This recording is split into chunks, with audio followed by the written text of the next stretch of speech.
Well,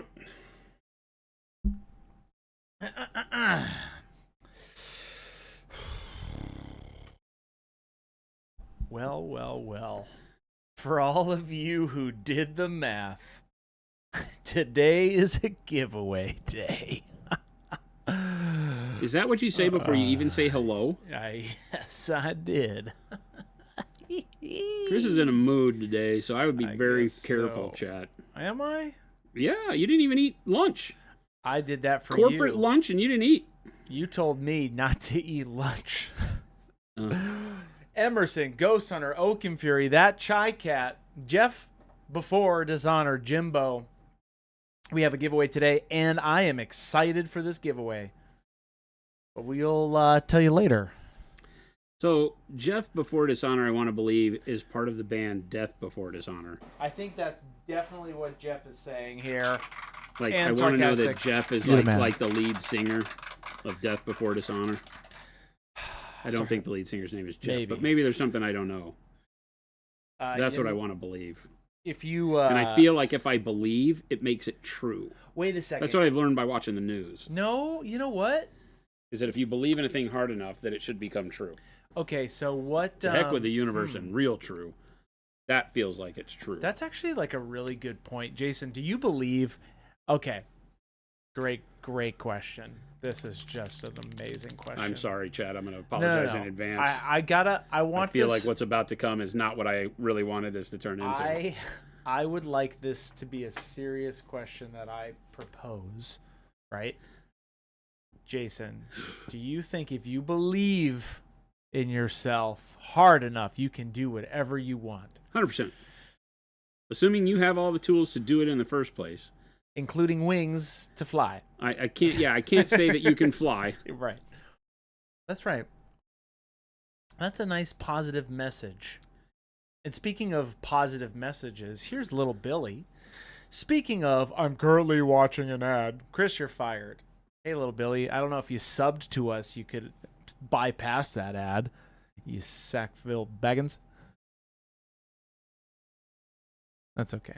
You do what you want, little Billy. Welcome in, everybody. It's a giveaway day. How are you feeling, Jason? I'm doing great. How about you? I'm doing great. We just got back from our big staff huddled in their masses.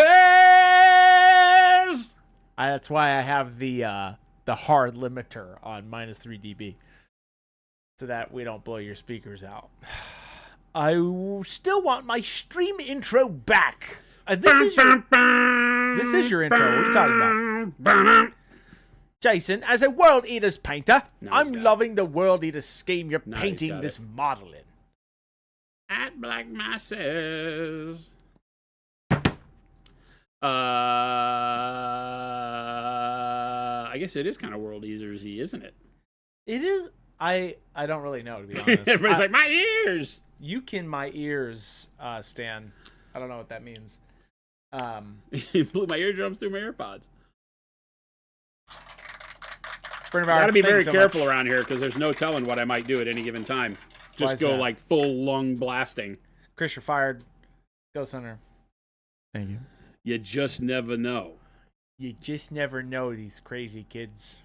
It is a giveaway day. If you are not familiar with how that works, all you have to do is hit this link that I am posting right now on all the platforms, and also here you go, TikTok, because you guys like to be real cool. Cool blammer. There you go.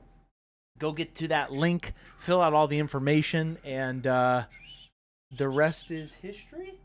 Question mark? Your history. When I get done with you. Where's my super suit? Honey? Where's my super suit? There it is. Special Sauce Media is sold out in the EU shop, says Ace. It's good stuff, so yeah, I understand why. That's all right. Coming very soon, we announced, well, you guys already know. If you've been on stream, you've known for a while. Pro Acryl, 1 Step, Set 2, coming to you at Gen Con and worldwide in August. Worldwide, wide. Wide. Sunday. You'll pay for the whole seat, but you'll only need the edge. There you go. And it's a giveaway day. We had a nice, fun outing. It wasn't an outing. We just had a fun time at the warehouse today with the rest of the crew. How was your glizzy? Odin Kane. We did have hamburgers and hot dogs. Jason, can you say glizzy for the kids? No, I won't. I refuse. Can you say, yo, yo, yo, I had some glizzies up in this piece? I think, actually, if you said that, try to say that as monotone as possible. What's up, Lumberjack? He's not going to do it. Jason, let me Are you talking? Let me go on to your, let me bring it up to your face here. Are you talking, Chris, is the question. Are you talking? Jason, can you look into the camera and say, yo, yo, yo, I got to have these glizzies, yum, yum, in a monotone voice for me? He's so close to doing it. He's so close. I tried. There you go. I said I would try. First question of the stream. Swifter Bear, great, coming in hot. I'm occasionally getting texture chunks, in quotes, when I really thin down my paints to an almost glaze. Is that possible from the brush or a user error? I'm not sure what texture chunks means. Are you on the model? It's becoming chunky? It's probably, we talk about it all the time, that it's probably too much moisture on the brush and you're applying too much liquid to the model. That causes the pigment to spread weird, and when the water evaporates, it leaves it in patches. And so that can make clumpy textures and things like that. So that could be a thing. Maybe. We've shown that off quite a bit. That'll cause, like, you know, when you're coffee staining and things of that nature. So. Huh. Okay. Hopefully that answers your question. Let's see here. Just Jason, blink twice if you're in need of assistance. You can't see what he's doing. He's fine. I met David Harbor today, and he complimented some minis I painted for the cafe by work. Okay. I will be name dropping Monument Hobbies for hobby supplies to him tomorrow. Oh, okay. Awesome. That's cool. Who is that? David Harbor is the Stranger Things guy, right? Oh, okay. Nice. Isn't it? Or am I wrong? I think maybe Hooper. Is it Hopper? Who is it? Lumberjack says, I got chunky primer. I think it's old. I think my glaze and wash medium is too old. It was just a little chunky and clogged my airbrush. How old is it, Lumberjack? I bet you got some old paints. What is the difference between bold titanium white and heavy titanium white? The viscosity. The heavies are thick. Made for more for techniques like brush loading, tip loading. The heavy white is in between our expert acrylic. Okay. In thickness and the liquid. Oh, Lumberjack, since it came out, that's old. You have an original bottle. Whoo! Well, it's time to upgrade. Well, Lumberjack, I'm sure you've got a bunch of our stuff already. Well. When can we get our hands on the American-made brushes? Some of you already have at this year's Adepticon, but tell us about that, Jason. When is that coming? I don't know what you're talking about. Oh. I've never heard of it. Oh, you mean like the brush I'm using? Oh. Odin Kane. That's not an old man me. That's like me as a Viking yelling like Odin Kane. No, that's literally old man you. No, I that literally doesn't sound meant it. anything like a Viking. Odin Kane. It sounds literally like the guy from Diablo. Daka Kane or whatever his name is. Which his name is Deckard Kane. Deckard Kane. Yeah. Deckard Kane. Speaking of bottles, Chris, I didn't see your Goo Goo Gaga baby bottle. It's currently being washed. To the question about U.S. made brushes, we're still working on it. We've got some equipment problems. Mm-hmm. So as soon as we can work those out, the team has told me they're on it. I do not have a good timeline yet. So there are so many other things in the hopper, and unfortunately, it just kind of always seems to fall behind. Right now, they have to get the programming out of the programmable logic controller translated from German over to English so we can try to fix it, or we just buy and custom make another PLC to run the machine, which is probably where I'm going to go, is just override everybody and just do it myself. It's taking too long.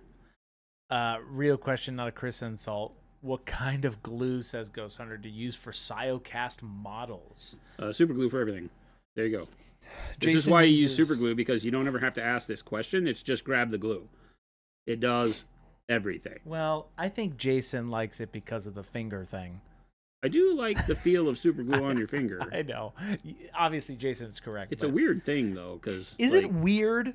Why is it weird? Don't you think it's kind of weird? I don't know. I feel like it's kind of weird. It doesn't surprise me, though, you know? Because I do it? Yeah. You don't know me. You don't know me. You don't know anything about me other than what you see at work. No, I know everything about you, Jason. And the work me is not the real me. Here's everything you need to know about Jason. Dun, dun, dun, dun, dun, dun. Well. So we had a little man down by the river. He used to have his home. He's using Payne's Gray wash right now over this metal. We had a survey thing. I wasn't even a part of this today. We did have to fill out a survey digitally on our phones at fun. our quarterly meeting with the staff. It was actually cool. They surprised us because they did our birthday. Yeah. The staff gave Jen and I a very heartfelt... Jose got some burgers out, some hot dogs. Very heartfelt thank you from the team to Jen and I for running the business for 10 years. And we had some hot dogs and burgers and beverages, and it was a good time. And then they got the crew to paint a bunch of logos on canvases, which was fun. It was a good time. Yeah, it was. It was nice. That Chris didn't partake in. What are you talking about? I did. He was just not even. He wasn't even really there. What? He just wasn't even there. What are you talking about? As we're I was literally there all day. I was also taking pictures too. Our food. I was so in it. Some cake and ice cream, and he just was like, "No, thank you. I had a banana 2 days ago." Oh, you're talking about the lunch? No, I didn't eat lunch. I had a banana last week. Because every time I eat lunch, Jason gives me the business. I give you the business anyway. That's true. I'm learning that it isn't really all about the caloric intake, although that makes it worse. It does make it worse. But when his blood sugar is either off or on, Chris is like this. So I don't know how to fix that. Treebeard really hitting hard. Chris just doesn't care. He just doesn't care. Really going after my integrity. Chris just doesn't care. Ozzy says, "Is it good to use heavy, bold black for glaze shadows for non-metallic metal, steel, or iron?" Heavy what? Heavy body black. Heavy body black. Yeah, expert. You're talking about the expert acrylics. I would prefer to use Payne's Gray like I'm doing here. Yeah. I don't think... I mean, yes, you can. You can use black as a glaze for shadows, 100%. Nothing to keep you from doing it.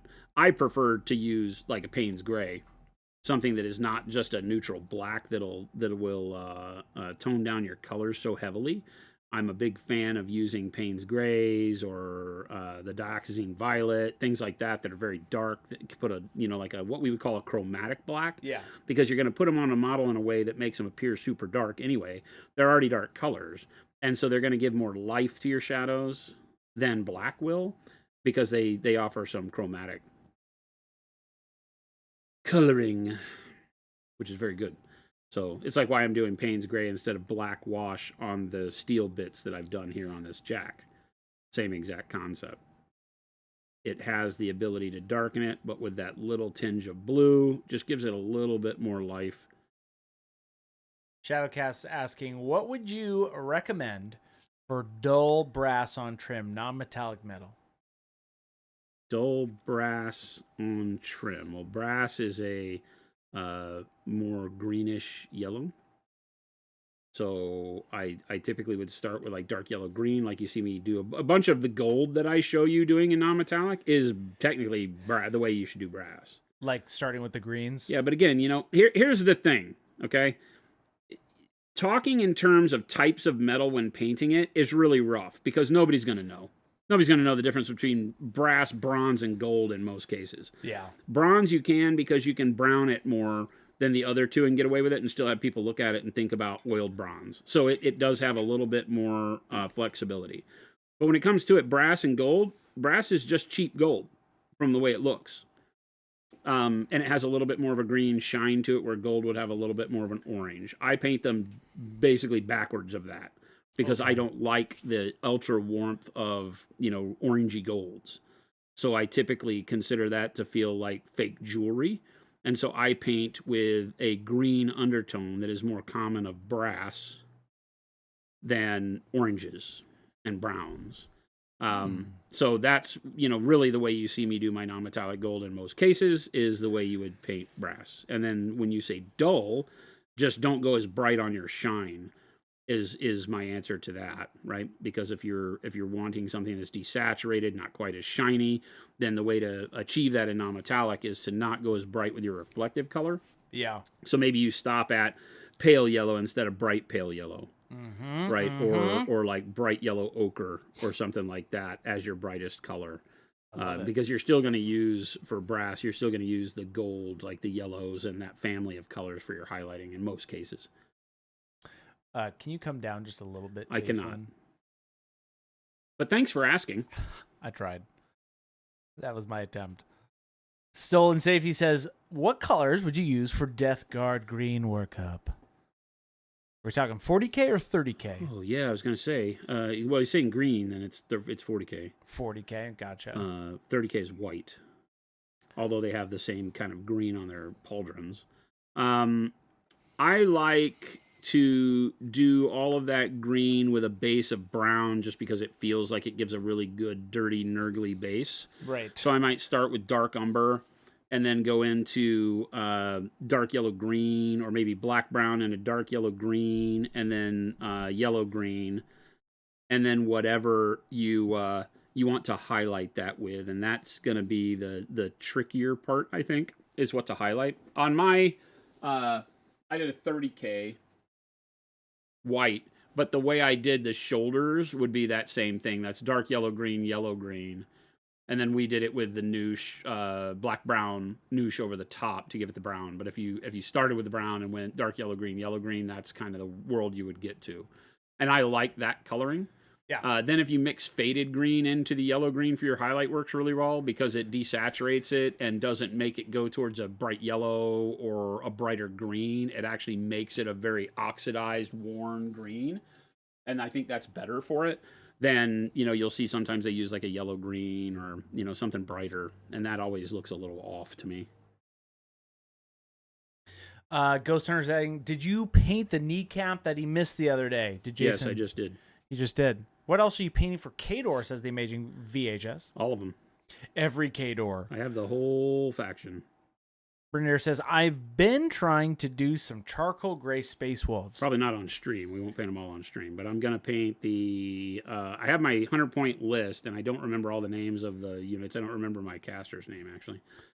But I'm doing the Colossal and a couple of the Great Bears, I think it is. Gotcha. And some units of the Shotgun guys. My caster is the time stall caster, the buy you an extra turn because you basically say no to your opponent for a turn. That's what I'm going to build first, and then I really want to build something around the caster on the bear because that's just a cool model. So we paint a lot of stuff because I have Old Umbry too, and so Old Umbry is it uses that same caster on the bear. That'll be fun. Gotcha. Burner says, Gotcha. I don't care, but I gotcha. That's what Chris says when he's got something else he wants to talk about and doesn't really care what I'm saying. Yes, I am, and I am getting back to this question.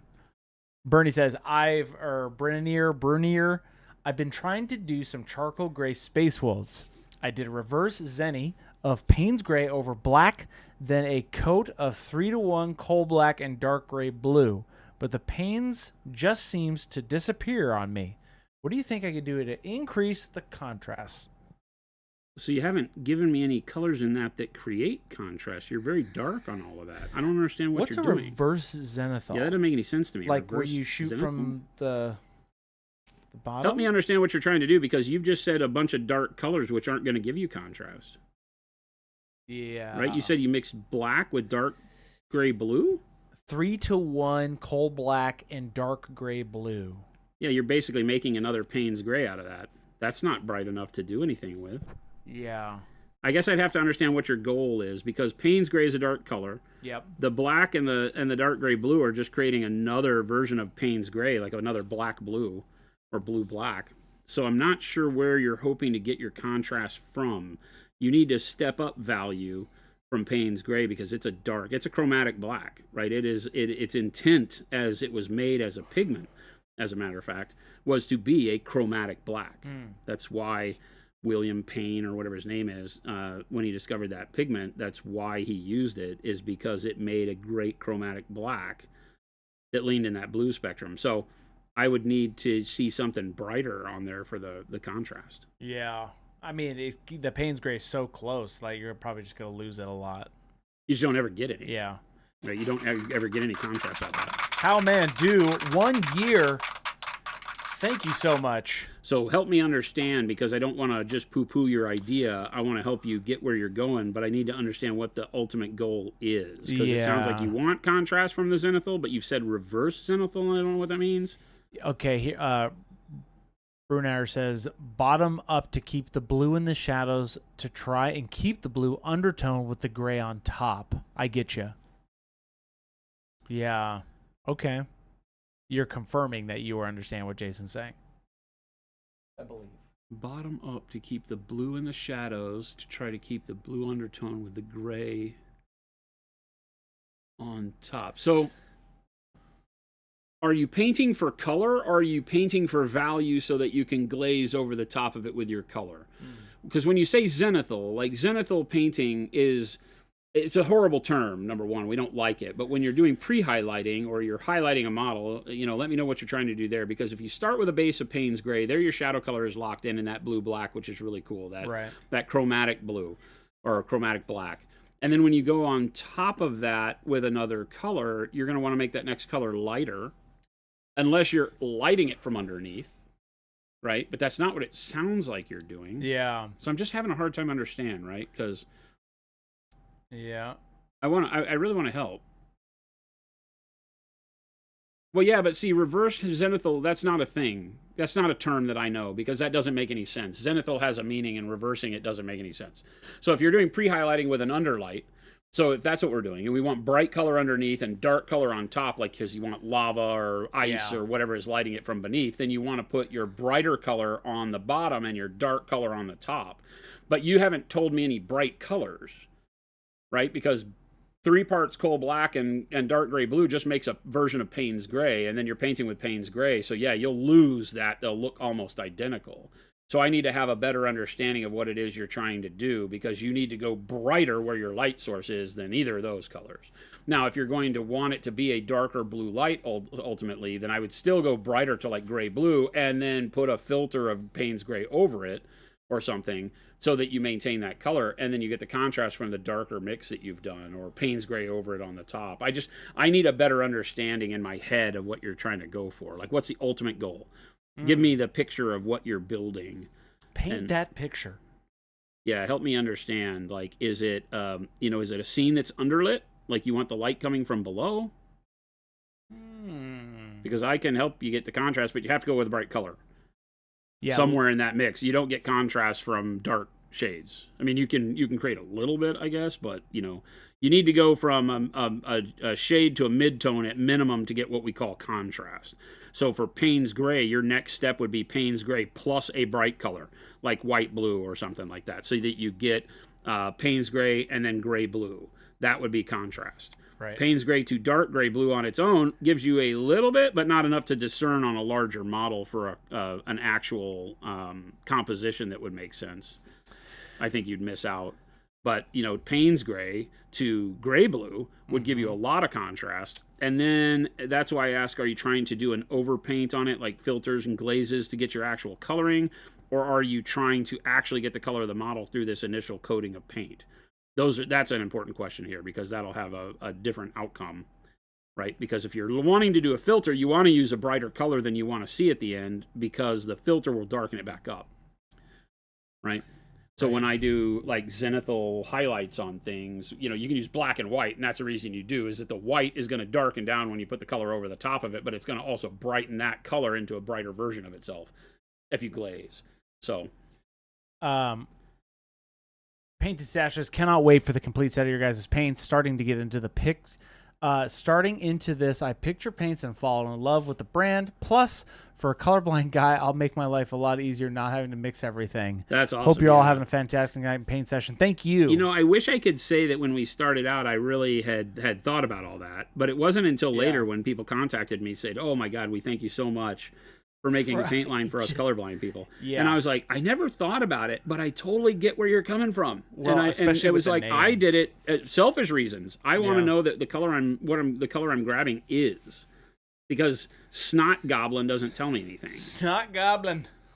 I can imagine it's a green, but I look over and it's like, like a yellow or something like that. It's just none of those paint names ever made any sense to me, and I always made fun of them on stream when we painted over the paint. Goblin. Because I was like, I'm gonna go grab Houndstooth. I don't even know what that is. I think that's my granddad's smoking jacket. Granddad's smoking jacket. Great color, by the way. The one that always got me was Necromancer Cloak. I'm like, and that would be a black, right? And then no, you go pick it up and it's like a grayish purple. Okay, Bernadier says, color through the initial base coating to try and make a good batch of painted process. Thank you, Jason. That makes sense that I made near the same color. I'll lighten up the armor to be able to see the panes coming through more. Yeah. That's the key, is it pick a brighter color. Now, like if I do Payne's Gray, and again, it all comes down to how you want to paint the model at the end.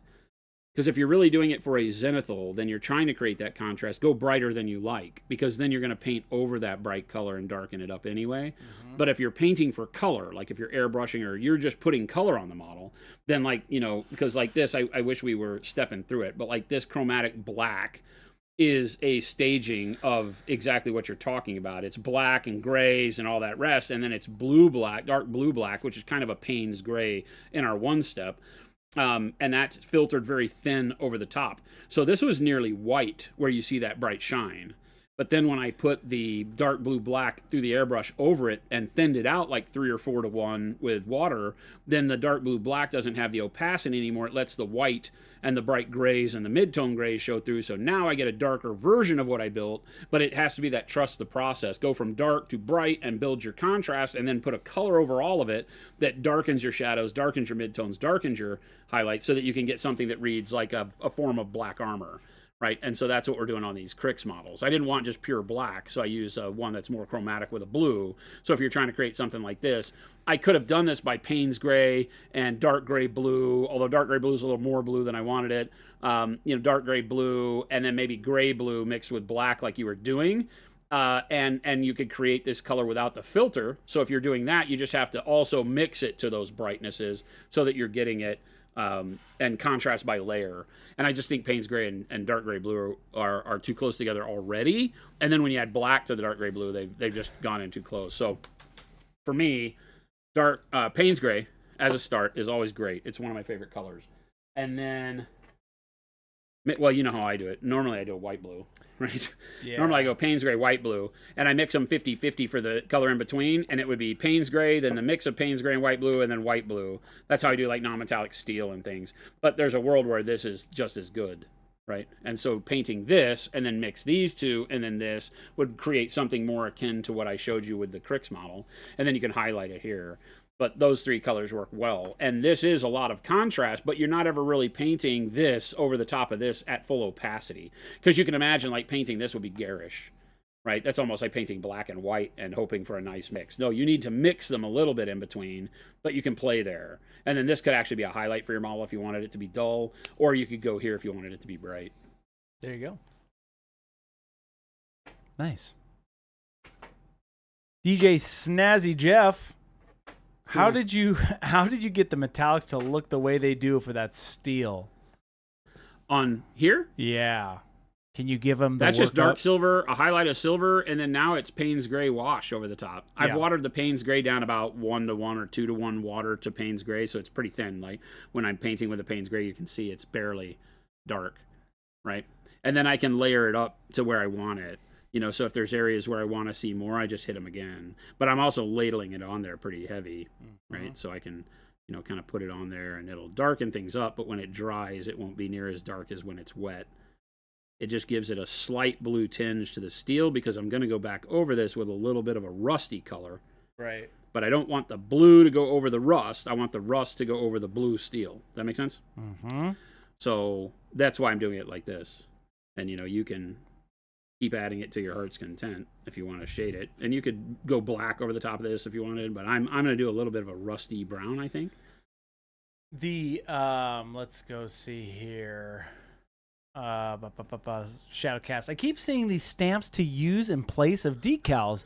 They seem to be acrylic. I'm curious what you think about them. They're not. They're enamel.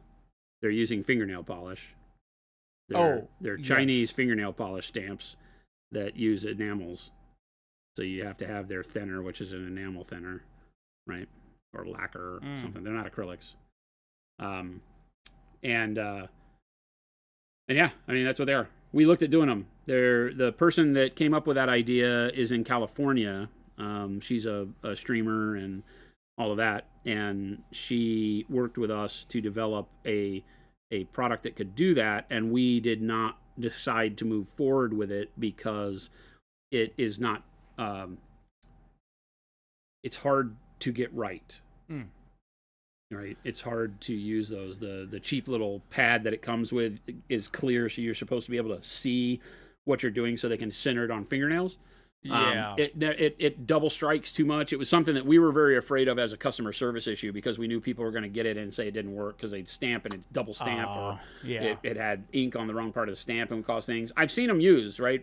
Brent does them, and from Goobertown, and I've seen them. I'm not a fan.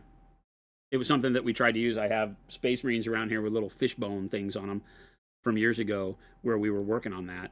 And, we, with Noosh, we came up with a way that it worked pretty well as far as using an acrylic so you could use your entire paint collection for the colors that you wanted. But the problem was that, and that works. So if you buy one, you can use Noosh and mix Noosh in with your paint colors, and it works better than, well, not better than the enamel because the enamel dries real fast. Right. But it works really well to use Noosh with the stamping pad with whatever color you want to make your own colors of stamp. Oh, interesting. But I didn't know that. But it's just really tough to get good opacity and good single strike on it. It's just a pain. I didn't like it. Really close to that. I didn't like it. And the time it took me to feel like I got it right, I just freehand the damn thing. So there you go. By the way, I would rather just get better at doing them freehand. Yeah, that's what he was just saying. Yeah. Spaznet just won an award at Origins for it though. Spaznet says, I'm painting the Star Wars Legion Rebel Troopers. A lot of them have the flat bottom of their shoes showing. Yeah. As they're running and stuff. How would I paint this? Scuffs, dirt, etc. to make them look like they're running through the jungle? Oh, on the flat bottoms? Yeah. I typically paint them whatever, color I think the sole of the shoe would be, black, brown, whatever. And then once I paint the base, I just do a little bit of that color stippled on the bottom if I need it to be like muddy or something. A lot of times I don't think about it because it's not something you're going to see from the level we play games at. It's like the back of his heel is lifted up off the ground. I don't give a damn about that. I paint it like this because this is what the model looks like when I'm playing it, and this is what the model looks like when you're playing against it. So the bottom of the foot is not even an issue for me. If they have a leg lifted way up and you can actually see the bottom of the heel like the whole time, then I just paint it and maybe I do some lines across it to give it a sole, like some grip. And that's enough. I typically won't bring the ground up onto it unless it's like a bigger model that has a actual detail to the sole of the boot, like spikes, or it has its own grooves in it. And then maybe you can put some terrain in there, some of the basing terrain stuff, like our basing paste, so it looks like mud is gripping the shoe. If it has detail, I'll add to the detail. But if it's flat like most models are, then I'll just paint it the color of the sole, black or brown, whatever I painted this boot, and then I'll do a couple of horizontal lines across, perpendicular to the direction of the foot, so it looks like it's got grooves in the sole. I don't spend a whole lot of time on them though, generally. Let's see. Carl Duty. How do I use basing textures? I've never used anything like them before. How do you do what? How do you use basing textures? I've never used anything like them before. You squeeze them out and you slop them on. They're It just is that for easy. basing material, Especially for us in the essentially. tubes. You literally just, I take the tube and I lay it down and I squeeze them out on the brush and I put it on the base. Your big, well, I was gonna say that guy behind you. You know, you just squeeze it out and Oh. paint it on, and it gives you what big guy? Your fister. Oh yeah, yeah. Yeah, you had a lot of good examples on that guy. Yeah, so we took multiple Fister. of the textures themselves, right? So we use like fine and coarse on this guy to build up various textures around the base, and you paint it on, and it gives you those textures once it dries that looks like rock and you know dirt and whatever else, and then you just come back and paint it whatever color you want, or don't paint it. They come in colors. They look very one dimensional if you don't paint them. Yeah. But I just paint them. I pick up and don't care what the color of the basing paste is. I just put it on here for its texture. So I'll use fine, and then I'll put coarse over it, so it looks like piles of rock or pebbles on the fine, or I'll use snow or concrete to give me something of a look. And then once it dries, I just paint it whatever color matches the model. So I don't really think too hard about it from that perspective. And it just gives you a really good way to get very easy texture, physical texture on the base that makes it feel more like environmental rather than just like painting this flat thing. Yeah, right. You can glue rocks on it and stuff like that too. You know, for a lot of our models, we will glue, like we did here. This is a piece of bark mulch. Yeah. So this is just that tree bark that they sell at the Home Depot. That's for spreading as mulch in your flower gardens. That's his, and then you just put the texture paste over it too. And once it dries, it seals it. And then you can paint it like rocks. It looks like slate. That's what all of this is. This is just bark. It's great. It's a perfect tool for that rock creation, especially like in scale too. It like looks like the scale, right? Yeah. Yeah, most times. I mean, obviously it can change with like BattleTech and things like that, but for most of the miniatures we do, it's fine. Let's do this one right here. Somebody's asking. I just started using Pro Acryl. Yay! Putting them through Thank the you. airbrush last night with a 1-to-1 mix of my thinner / flow improver mix. Okay. Almost perfect. Any tips for airbrush use? I mean, it sounds like you nailed it. I'm always a fan of you doing what you're comfortable with first to see how our paints respond to your current technique, and then adapting. You know, we don't usually find Pro Acryl needing to be thinned as much as other paints because we already start with a really good level of opacity to the paints that thin very easily. We get to a lower opacity quicker because we don't use any adverse mediums that are too thick. Stuff like that. So the viscosity usually is good and spot on for airbrushing. I don't thin my colors through the airbrush for base painting. I only thin them as I start going to highlights, typically. There are special cases where I will paint for technique or for a certain outcome and thin the base coats. But for most of what I do, I just spray. And then when I thin, I do like you're doing. I add, you know, a little bit of our, lately our one-step medium, because it's like a fantastic airbrush medium. It wasn't built to be that, but it just turned out that way. Super duper John, 19 months. Thank you, my man. Hope you're doing well. Super duper, you gonna be here tomorrow for the gang? Yeah. Herumfenstein. For small scale stuff, any of the texture paste you'd recommend as a starting point for Earth? Concrete. I'm doing a lot of 15 mil and 6 mil historicals. Yep, concrete. Concrete and snow. Concrete is just ultra fine. That's why we put on there ultra fine, super fine, that stuff. So it's really the texture grade, right? So if you're ultra fine, then concrete is what I use on my BattleTech. Concrete. And BattleTech is like, what do they call it? 5 mil? 6 mil? Yeah, I think so. Hey, Wad, 56 months. That's a lot of months, Wad, of you saying hello.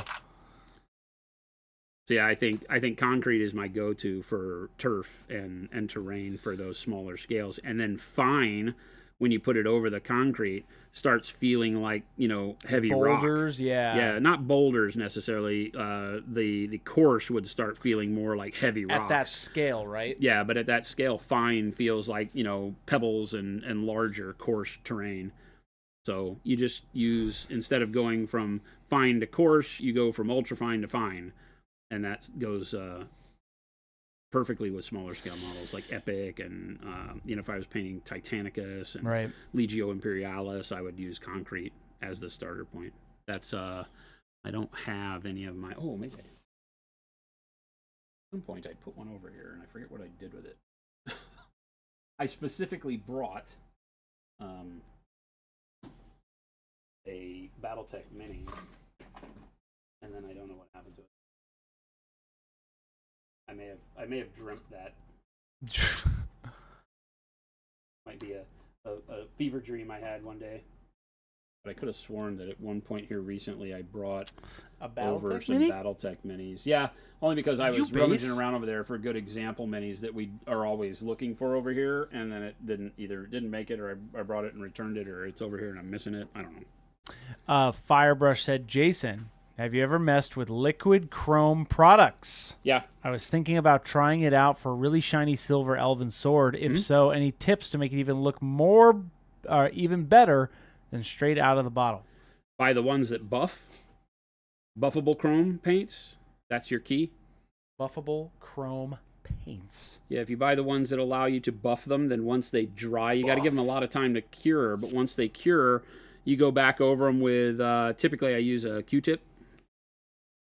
So you can get into cracks and crevices, but then you go in and you rub it with a Q-tip and it polishes it up even brighter if that's what you're looking for. If you're not looking to do a lot of painting over it to do your own shine and stuff, then buffable paints are the way to go. Everything's chrome in the future. Thank you, little Billy. I know what you're talking about. I'll give you some props. Don't do that. I will. Don't do that. Hey, speaking of props, I have a prop. Oh, no. Right here. Is it a yodeling pickle? No. It should be. No. It definitely should be. This is a link, Jason. It should be a yodeling pickle. A link is not a prop. A yodeling pickle, on the other hand, that's a prop. I do have it. It's like a link is a, wait for it, link. No, it's a prop. This is a link. Yodeling pickle. This right here that I'm about to press, that is a link. That's a link to the future. That's right. There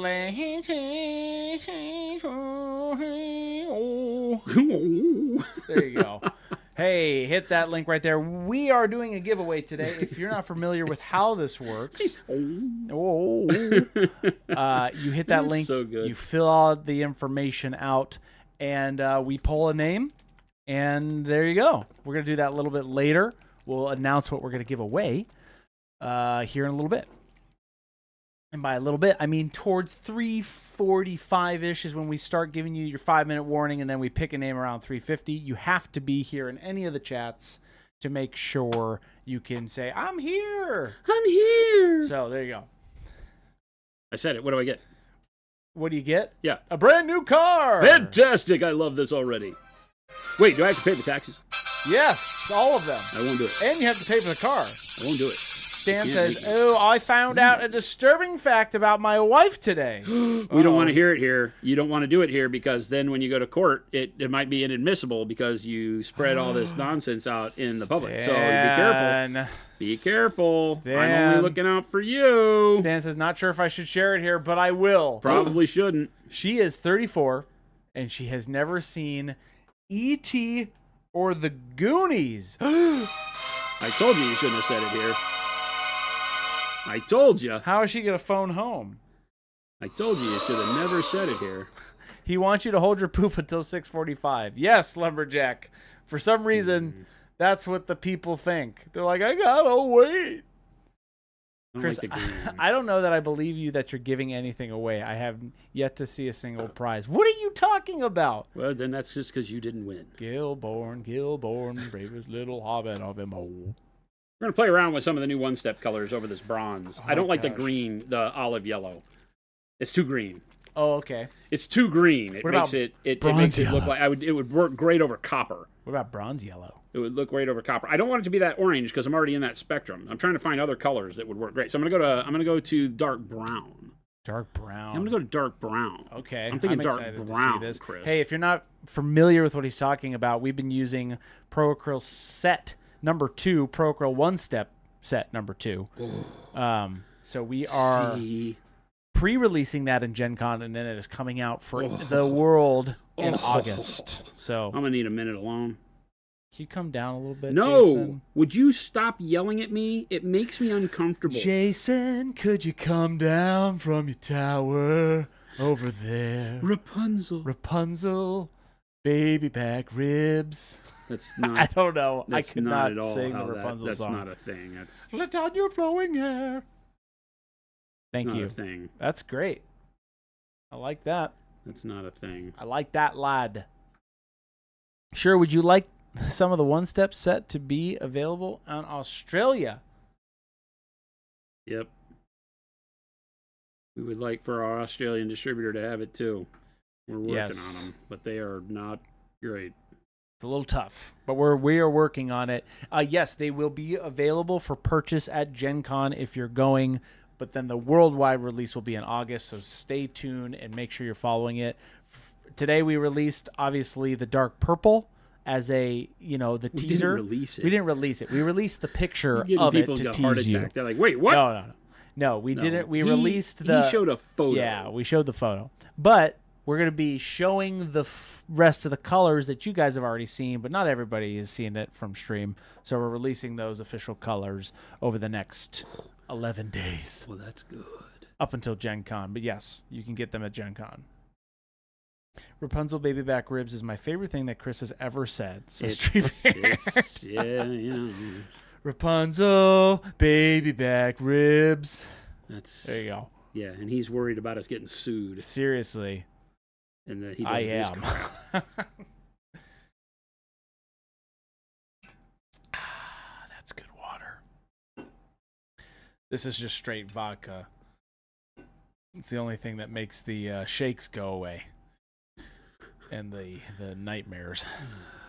Stan says, someone clipped Chris saying they're releasing the one-step colors over the coming days. That's what I said. I said we're releasing the names of the colors. Go back. Clip me. I dare you, Stan. All right. I shall, Chris.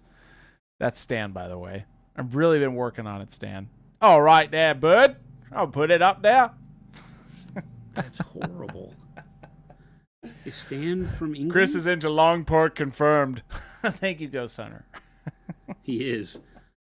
Full on cannibal. Sweet Baby Ray's shampoo and conditioner.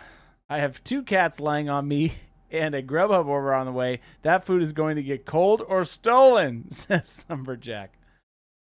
You can't move the cats. That's a tough one. It's like moving your dogs, like when they're really like tired and sleepy, and they're just in that beautiful Sack of potatoes mode. Yeah, They don't want to You move. can't move them, and then they look at you when you get up, and they're like, "What the heck are you doing? Why would you do such a Where thing? are you going?" Why would you do such a thing? You're asking me if I want to go outside? Have you lost your mind? Stan says he's actually not that far off. I'm trying, Stan. All right, bud. Oh, that's funny. You're putting what up where? He's putting dark brown one step, which is in set 2, onto this model. I think that's what you were going for, Haley, or not, but I thought I'd segue back into one step. It's so good. We're very excited around here. What I'm doing right now is illegal. I'm actually excited In for most today's giveaway, countries. too. I had a great idea today. Oh no. I woke up this morning and was like, the sun has come up tomorrow. I'm going to give stuff away on the company's dime. Yeah, great. I That's look technically like a what we're hero on doing. The company's dime. It is technically on the company's dime because we love you, chat. That's the moral of that story. We love every single one of you, and we are giving stuff away this year. Except that one guy. That one guy, he's talking about me, but that's fine. I'll let it slide. You need to tell the food delivery person you're trapped under cats. They'll understand and bring it in. I'm not letting anybody in. Speaking of giveaway, did you see my message above? Let me look, Wad. What'd you say, you little, let's see. Wad. First off, hello, Chris and Jason. Hello. I don't properly greet you two specifically enough. My bad. Love your faces. Hey, Wad. Never apologize. Second, Was the massive butt giveaway a part of the quarterly giveaway, or did it remove those people from the pool from the normal giveaways? That was a quarterly. Yeah, you're in there, Wad. Don't you worry, my man. That was a quarterly. That's a great question. Thank you, Wad. Yeah, don't you worry. I got this thing all buttoned up. Just for you. What does that even mean, Chris? You ever wear a button-up shirt, Jason? No. Every day? I thought that's what you were going to say. Because you do wear them every day. Ever have I worn I'm a in my shirt. summer button-up shirt phase. That's right now, myself. Because it's hot as... I almost said something inappropriate. Inappropriate. It is a little toasty here in Arizona. Sunny Arizona. And we're in the monsoon and haboob season. Hey, yo! And it gets a little hot. So you got to dress appropriately. It does get a little hot. That's not a lie. It's hot like Phoenix. That's right.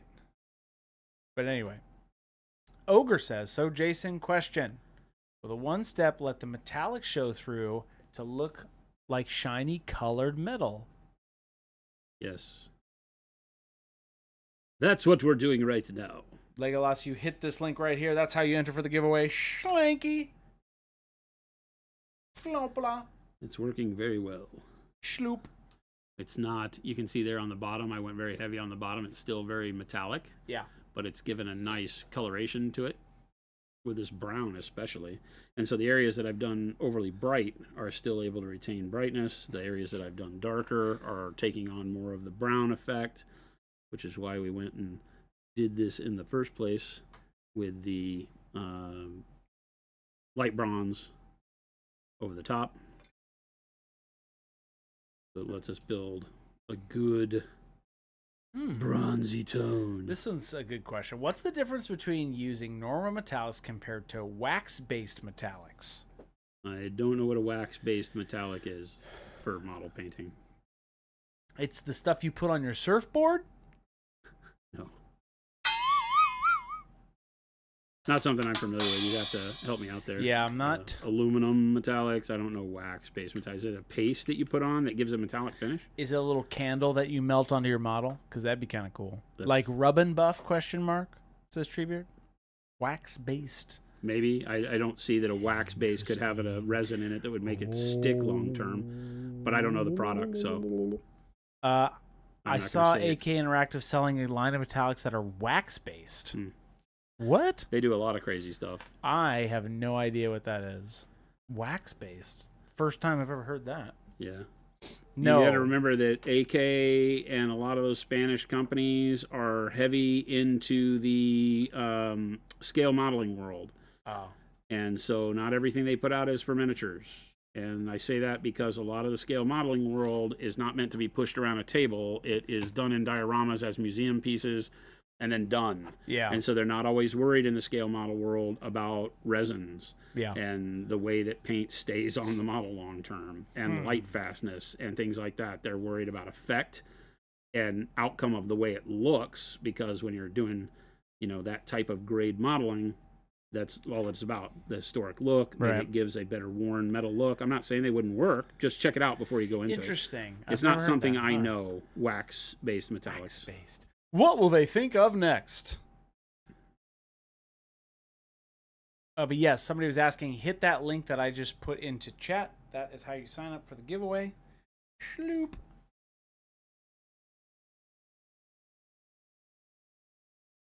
Oh, that's looking good. Jason, Sir? can you come down a little bit? No, I can't. And There you it need is. to shush. Move your camera. I will. Get a pan tilt. I've told you this a million your times. guardian. This is where he's going to go and say, "You crushed my psyche.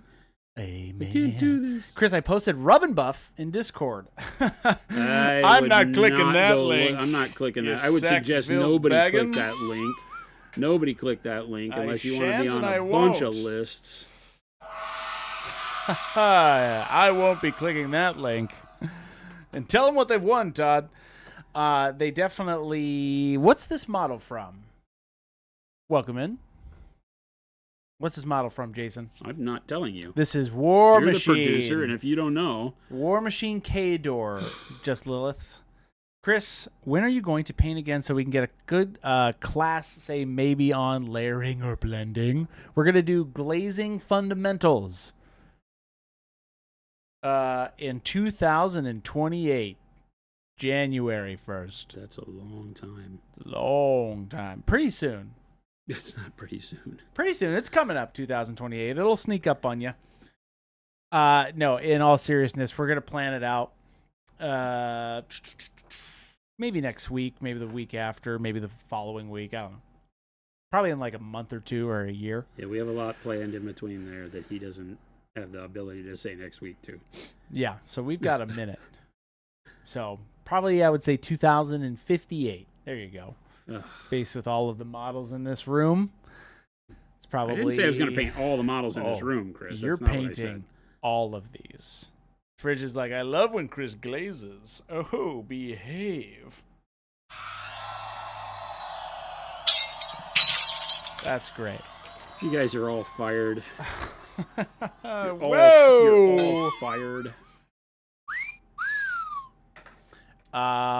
It's a giveaway. Do you know what, Jason? I know a lot of what's. Jen had a great idea today. Shout out to Jen. She's all right. She had a great idea today. What was her idea today? I'm going to share it next week, though. So you have to God. stay tuned. Can you believe it's already 3 o'clock? Yes. Yes, this is an eternity. Feels like more Purgatory than a is million my years. state.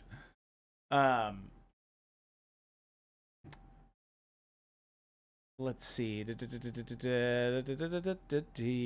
Chris, when you... Yep, I just answered that. Okay, yes. This is a model from War Machine, and it's from the faction K-Door. Yeah. Hardly know... Oh, wow. Almost said it. All right. I'm gonna Barely need know you her. Did not Hardly do know whatever it is her. you did today. My swamp is being flooded again. Oh no, El Nino. Ghost Hunter. Stay safe. It's pretty cloudy out there, Jason. It's not cloudy at all. For a lot of people it is. El Nino. Shailene's like, so you're not telling us Jen's idea until next week? Rude. Hey there. Okay, so let me apologize keep ahead you of time for the tuned way in. Chris treats us, because he goes, oh, you know what? Oh, no, I can't tell you. Yeah. I'm so sorry. He's not sorry, though. He does this on purpose. Me? Yep. No. 100%. No. 100%. A wise man once told me. Never. You've never met a wise man that actually gave you any good information. A wise man once told me, herpity-hoopity-hoo! Save it for next week. None of the wise men ever that met you ever decided that they wanted to impart any valuable knowledge on you. Frigid says, we got hit by a haboob on Monday. It was awful here in East Mesa. The pool turned to chocolate milk. Ugh. Yeah, all that dust. I can only it was imagine horrible. having a pool to deal with. Jen That's used to have yucky. one. I don't remember what happened with all of that. Scorch Earth, how you doing? That's a lot. I'm just going back and using the one step a little more opaque and kind of stippling it in to get some darkness on some of these pieces. Harumpfenstein. Well, a stripper would know how to tease, so I'm not, Here he goes. I'm not a stripper. Anymore. You decide, America. By the way, there's a giveaway today. And if you're not a part of our giveaway conglomerate, what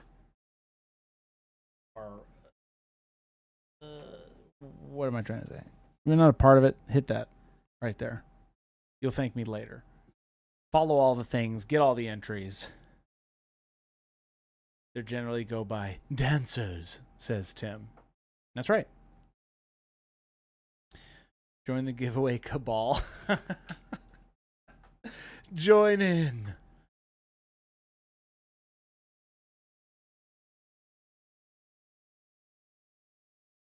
I just stipple the one step around that edge. Use my finger smudge technique. You can see how loose I'm applying. You see that blotchiness. Uh-huh. That'll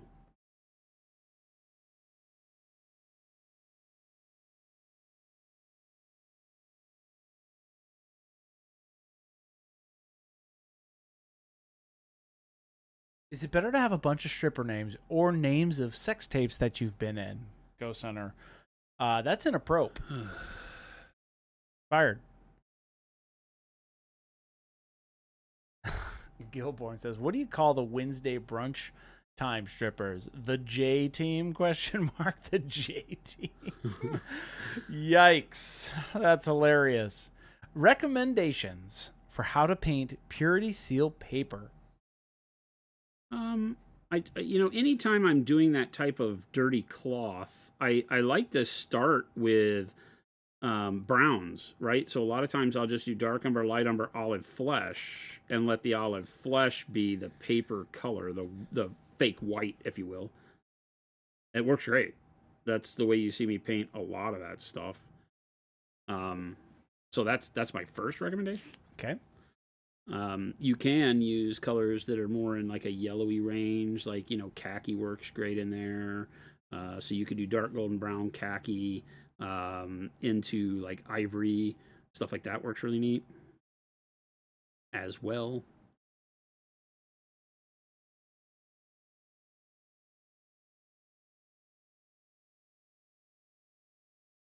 I'm sure the ops is in the retirement village. Hey, Craigs, I know what you're talking about. If you're talking about my campaign for running for Carefree Mayor, election season's right now. So get ready. I'm going to write myself in on the ballot. As you see should. What happens. As you should.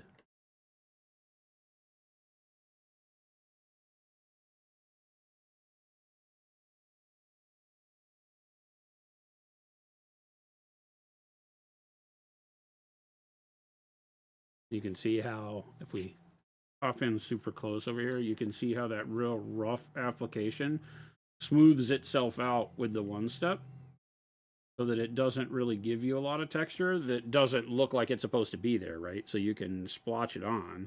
And the nice thing about one step is it doesn't really tide stain like another thin paint might. You can stipple it and it will just give you that blotchy coloring the same way you're seeing it right now. It'll stay. And so like down here, gives us a really nice way to tarnish that bronze. But somebody was asking, I'm still getting the metallic shine through the one step, right? Yeah. It just darkens it. So now I have all that shade to it. It gives me the ability to make it, look rougher, used, oiled, whatever you want to call it, right? You can go through and play around with it as much as you want.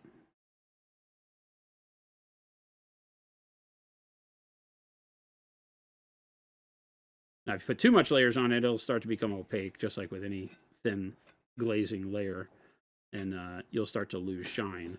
But I can continue to draw darkness towards the part that I want the shadow to be in, like right here, and I'll still maintain the shine throughout the entire length of the shoulder. It'll just dip down and be much less in the shadows, which is what I want. Gives you the ability to control the way that a metallic paint shines so that it is duller in the shadows where you want it to be duller, so when you turn the model upside down, it doesn't get ultra bright. Let's see, where is this? I'm going to grab... here's a short. Okay, Ted Onions was every time I try to use a dry palette, I run into the same issue. I will make a mix and it will dry out on me before I'm done with it. Then I can never quite mix the same color a second time. I think you're overthinking it. I bet you're mixing the same color every time. You're just worried that you're not. Because you need to, what I would start saying is think in terms of 50-50 mixing. You need to, we always joke around here like my mixes aren't very scientific. That's on purpose. Because you'll never guarantee, but with acrylic paints and the way that subtractive blending and mixing works, you'll never care. You can get very, very close just by thinking, okay, a brush load of this and a brush load of that. And every time you do a brush load of this and a brush load of that, it will be the same. Right? It'll be so close. Even if the value's a hair different, when it dries, it's not going to make a difference at all. Yeah. Acrylic paints just don't have that kind of resolution at the end of the day. They just don't. Technically, they just don't. So, when they go on the model, they might look a little different, but once you've got it done, if you're like I said, if you're taking the time to make sure that you're, doing, one brush load of this color, 2 brush loads of that, and then the next time you go back with the same brush and do 1 brush load and 2 brush loads, you'll get the same mix. Yeah. Huh. That's why you find I never care. I mix and never care. I'm just mixing two colors together and painting with them. And slight variations on the model, once you get used to it, you're like, oh yeah, the slight variations make it look more realistic because nothing in the world is, even when it's brand new, is evenly distributed color. Yeah. Even brand new cars that have been waxed have variations in the way the red looks from plastic panel to metal panel to whatever else, even though it's the same paint. The shine is different. You know, once it gets a little bit of road dirt on it, the place that's dirtier looks like a different red than the place that's clean. So everything we paint, especially in war dollies, can stand to have some variation. It's like we build the variation in. Look at the shading on my red. My reds are different every spot you look, but it's the same red. Had I mixed it and put it on, I wouldn't care that the red was a little bit different across the surface because it's still in that family of color, and nobody would ever tell you, how did you get your mix so wrong on these things? Unless you do one brush load to one brush load, and then you do one brush load to two brush loads, then that'll change the mix, right? That's why I'm always talking about mixing 50-50, 75-25, and that's it. Yeah. That's just it. You either do one brush load to one brush load or one brush load to two brush loads, and that's about as far as you'll get with acrylics. Now, you can continue to add little bits of color if you want to do your gradient from one color to the next, and then, but the gradient is showing you that you really can't tell where one color stops and starts because you're just adding a little bit, fractions of a color as you go, and you get this really smooth blend by doing so. That's how Jen paints. And so you can get different colors, but they're so close together that your eye doesn't even see where they are anymore. And that's why you have the flexibility with acrylics that just makes it super easy to mix all the time. Right, that did wonders on the bronze. That's cool. Right, I like this dark brown. And how much moisture on your brush did you have for this? I treated it like a glaze. Okay. So quite a bit of moisture on the brush that I added in to thin it down, but then I stopped thinning it down as I wanted to get it darker in the recesses and stuff. Yeah. You can just see how it gives it life across there. One Step is a fantastic glaze for metallics. And I'm not really having a glaze. I'm just putting some water on my brush, grabbing it, and slapping it on. Yeah. You know, if you slapped it on right out of the bottle, it might be darker than you wanted, but it's still going to let the metallic show through. So... You know? And I think that looks great. So all of a sudden, the Payne's Gray wash on the metallic steel and the dark brown One Step on the bronze pulls the model together and makes the metallics look more like the red we created, because the red we built in the shading with the pre-highlight and the One Step scarlet red over the top. Now the metallics have some volume to them. You notice when we just did the metal, it looked plastic toy figure because they're too shiny versus the shading on the red. And so the shading on the red didn't pop as the way we wanted it to, and the metallics didn't pop the way we wanted them to. Now that we've shaded the metallics that match the red, now all of a sudden the whole model starts coming together, and it still hasn't made it a complicated way to paint. Right, like that angle right there is our money shot, and that looks really good where I've done some of the highlighting on the red. Now we're looking pretty good. And really simple. I mean, there's two colors on the metal plus the shade.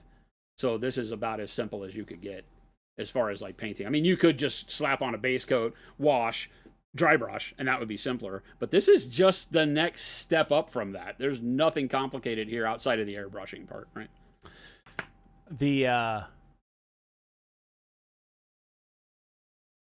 Let's go. You're making me want a verdigris One Step. Yeah. Green oxide with special sauce. Give it a whirl. Yeah, but we got a good color coming for verdigris. A good emerald One Step color is coming in the next set. Or not the next set, but the set 3. Well, you're teasing us far into It's even further away than the one you can't already get that I'm using. I already have 8 of those colors figured out, so that's good. Oh. So this is where I like metallic paints. These now start to feel good to me. Right? Because I have shine even in the dark spots, but it makes it to where when you get the lighting the way you wanted it painted, now the dark, look at how dark that goes around the collar. Yeah, it's cool. And just a minute ago, it was super bright. It was as bright as this over here, right? But now my highlight areas are still there, and then we can go back and edge highlight this and really pull it back together, and I think that's perfect. We don't have to do a whole lot more, although I do want to do a little bit of rustiness on the steel. You know what, Jason? You've inspired me the other day. To do what? I'm not going to reprime them exactly, but I might. But I'm going to redo my pigs to be javelinas. I think it's great. I literally think that you missed a grand opportunity by having that be your idea. When you mentioned you are Mr. Arizona living out in javelina land, and I thought for sure. I mean, it was so funny that when you told me this and they came brown on the table, I go, I already know what Chris is doing, and you were like, huh? I know. I wasn't even thinking about it. How would I do this? Like how much hair do they have on the sculpt? this is. Are they pretty smooth? Or are they're they pretty smooth. How do I do? So just to give you all a little bit of this, if you Google javelina, right, pig javelina, I'm trying to figure out how to. J. It's javelina. Yes, it is literally spelled javelina. It's javelina. And they're very one color, but they have a lot of salt and pepper texture. Like they don't have. It's all hash marks. You would do that with stippling or with small brush strokes if you wanted to do it on a scale that you could really tell. I think you could smudge paint the color and then glaze over it and keep the texture showing through that way. How would I make this? How would I make that? I have to think about it. I have to think about that because the texture is really kind of what does it. Otherwise, it just is. And they always have this little. A lot of them have like this line. Yeah, it's like a bright line around the collar, the shoulder area. Yeah, it's funny. Interesting. No, I am going to do that. I'm trying to think. I might though. I'm trying to figure out what I want to do as the base coat for it, though. Right. It's a hard thing, chat. Jason tells us what is coming. Chris says, "Oh, I have something really cool." We're very good at teasing here at Monument Hobbies. No, I tell them. You just say I won't tell you until later. I won't. That's why we're. But different. It's gonna be so fun. That's why we're different. Jason, what day is it today? That's what makes it different. That's what makes us different. Jason, what? What do you want? What day why are you is talking it to me? today? It's Thursday. It's a Thursday. It's literally your Friday. I have to work tomorrow. You don't. That's what day it is. Thanks for reminding me. You're gone, dude. Jeez. You're leaving. I know. We are not here tomorrow. Just FYI to everybody. I have to go to Illinois. But then Peoria, Illinois. Baby J and I are going to be back on Monday. I'll be gone tomorrow on Monday. And we're going to be finishing up his methodology for the 40K orc that he's been painting. So stay tuned.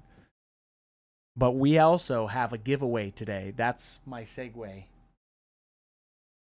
Right here. Schlanky. Flu blapper. There you go. Flu blapper. For all of you who don't know what the year of the giveaway is, every week we give something away. And today usually is that Chris's day. car.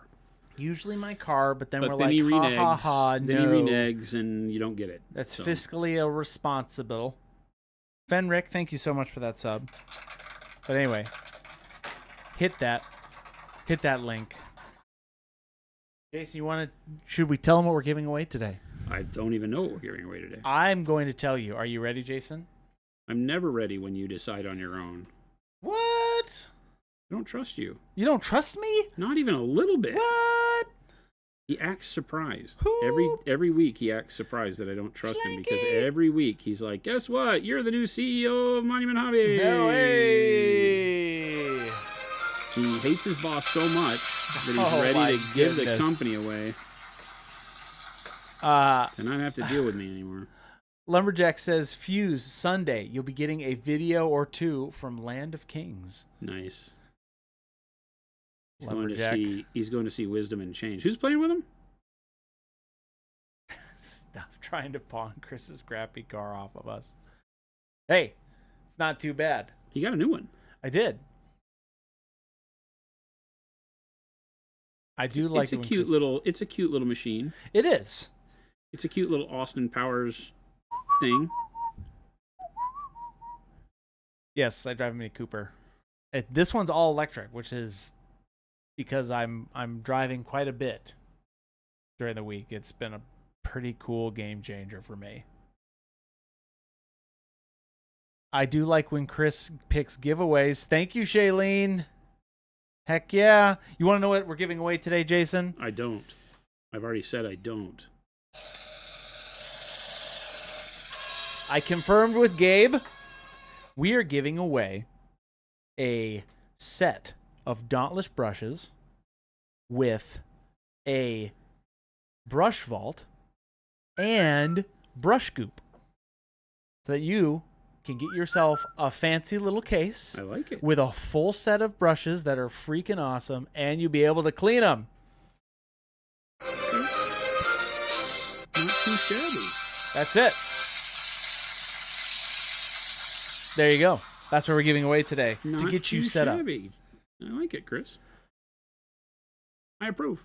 I have been really liking the Dauntless brushes. If you have not tried them out, they're amazing. The Bab is probably one of my number one brushes I use. Clean them, unlike you. Shadowcast, I clean my brushes. He just doesn't clean my brushes. Which was interesting. That came up in the survey today. You remember? People were asked, what is Jason's favorite or least favorite thing about the hobby or something like that, right? What do I like to do the least? Yes, what do you like to do the least? And the options were, what were the options? Building, priming, um, cleaning your brushes, and cleaning the cleaning dry brushes palette. and cleaning the palette. And they said it was cleaning the palette, and they're like, lying liars who lie. And then I'm like, wait a second, that's the thing that I do. The only thing Chris does, they said, was the worst thing. And I'm like, that's not why he does it. No. He does that because it's the easiest thing to do. I put it in a bucket. So anyway, that is what we're giving away today. Love Gentastic Drunken Brush Goop. Yes. You guys can kind of see where my hobby brain has been at lately because I just set up my brush vault at home. Hey, Warhod, thank you so much. Warhod Adventure, 68, 69 Raiders, welcome in. Hello. We're so happy you're here. Great timing, too. We're having a giveaway today. Hit this link right here, and you, too, can have a free chance stuff to win. Make sure you're following us and fill out all of that info. It is the year info. of free stuff. That's right. It is the year of the giveaway. Every week we give something away, and today we're giving away one of our brush sets, a brush vault, and the soap, the brush goop to clean it. I was just doing a big brush cleaning myself, and they were Dauntless brushes, and then I put them into my brush vault, and I'm like, this should be a giveaway. So you guys can kind of see where my little hobby mind has been, right? Who's this big lad? This is Kador, Jason? My name's Jason. Oh, well, oh no. What is this model, Jason? I don't know what the model is. I do. Oh, I should. It's right. one of the character jacks, but it is a war jack from the faction Kador for War Machine. Yeah. There you go. Oh, non-metallic meatballs. This is a good one. Is there a story behind the name Drunken Brush Goop? Yeah, it includes alcohol in it as one of the magic ingredients. So alcohol. It has alcohol in it.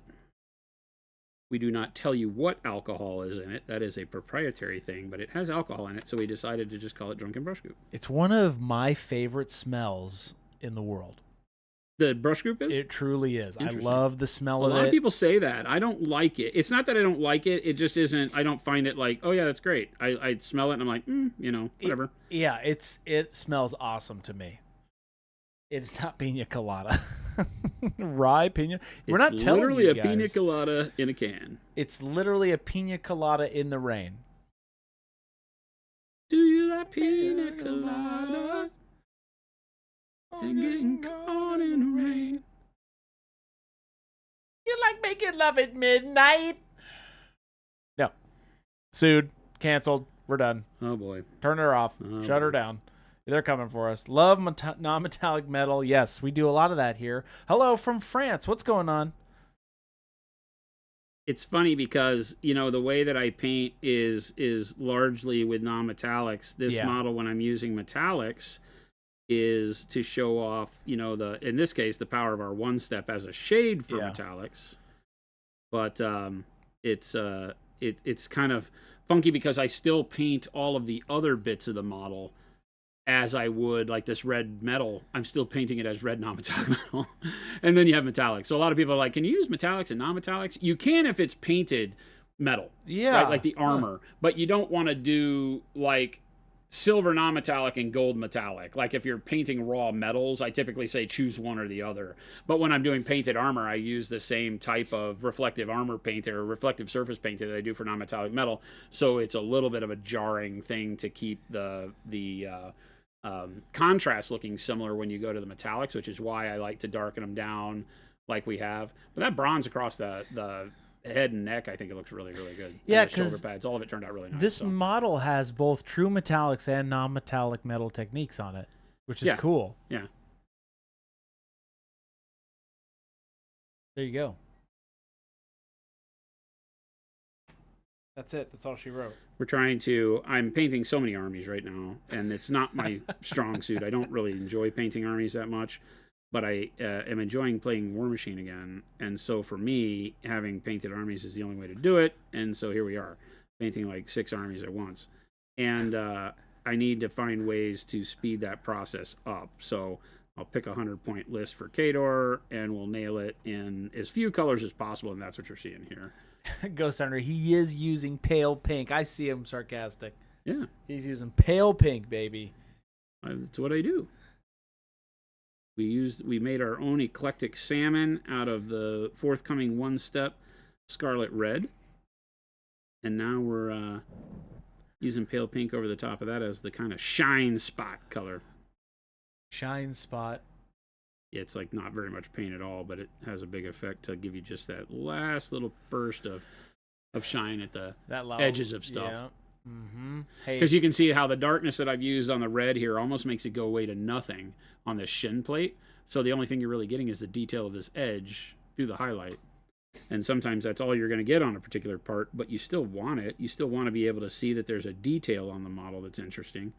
But it's not always going to be super in focus, and that's why coming in and giving it just a little bit of a spot here and there helps a lot to make sure that you can still get the shape of the model registering on the composition, even in the shadows. You don't want to go too bright because obviously you interrupt the shadow with too much brightness and it starts to look funky.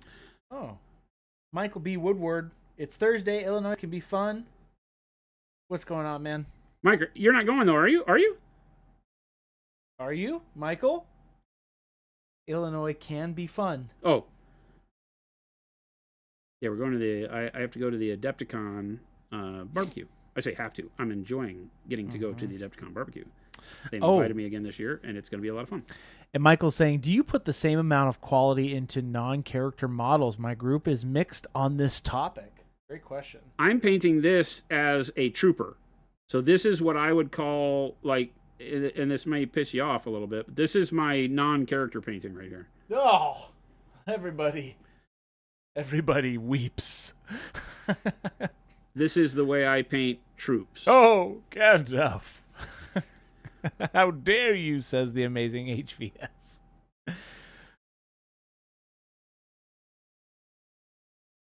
Yeah, character model on this, like we have the Gargantuan or the Colossal, they call it, going in this army, and we'll have to do more detail on that because it has lots more visual space. But no, I mean, this is literal, right? Remember, we primed this with dark camo green, and then over the top of the dark camo green, pale yellow.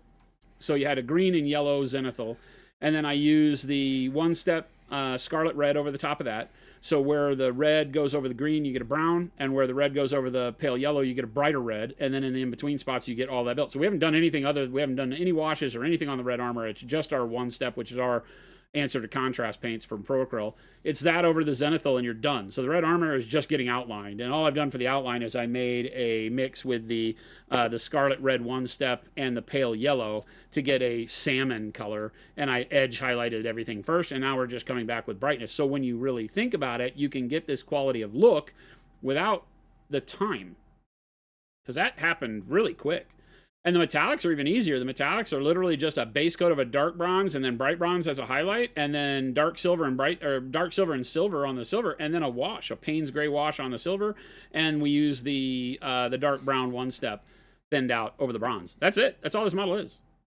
The time that it takes is all this edge highlighting that I'm doing, right, to pick out the bright spots. But there's literally nothing you can't do out there. A lot of people might have a hard time understanding, like, how to do the tapered blended lines and where to put the highlights to keep them even and stuff like that. As you learn to get that better, then this speeds up more. But there's nothing here that you can't do, and that all of your troop models could look like this if you weren't looking to paint blisteringly fast. Because the edge highlighting and the little, especially on things like War Machine where they have 5 million freaking rivets, right? Just putting the doots on all the rivets 3 times or 2 times is going to take 20 minutes. Yeah. So if you're painting a bunch of troops, that's fine. This game doesn't take a bunch of troops, so I think this particular list only has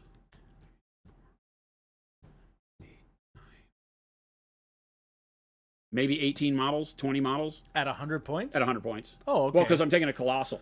And the Colossal winds up being like 32 points. Yes. Or something when you deck him out the way I have it. So a third of your army is wrapped up in one model. Yeah, and so so that makes it lots to where you of don't have dudes a and whole lot of deets. models for everything else. But yeah, so Can you remind somebody was asking what colors make up eclectic salmon? well, the way I did it here was the scarlet and pale yellow. The way that I've done it in the past is orange, red, and warm flesh. But any bright red and any pale yellow works to do the color.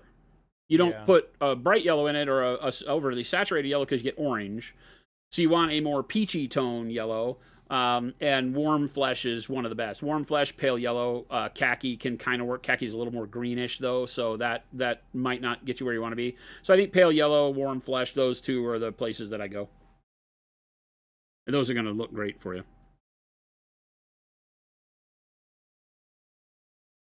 And you can do it with both Pyro Red, and on the Blood Angels that it really kicked off with, it is Orange Red.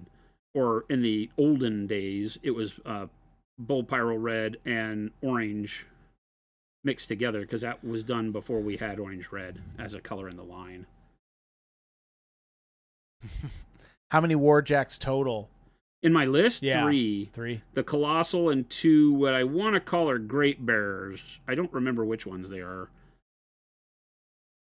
There's only 2 jacks in the Khador line that allow you to change the loadout on them, and it's the one that's just melee. It doesn't have any guns, really. I think it's a Great Bearer, not the Wolf one. I don't remember, though. It says grape bearers? Grape? Yeah, like Grape Ape, definitely. Grape bearers? Great Bears. Louisa said is so good, says Zelfer. Oh, it's amazing. It's a wonderful, wonderful set. Amazing.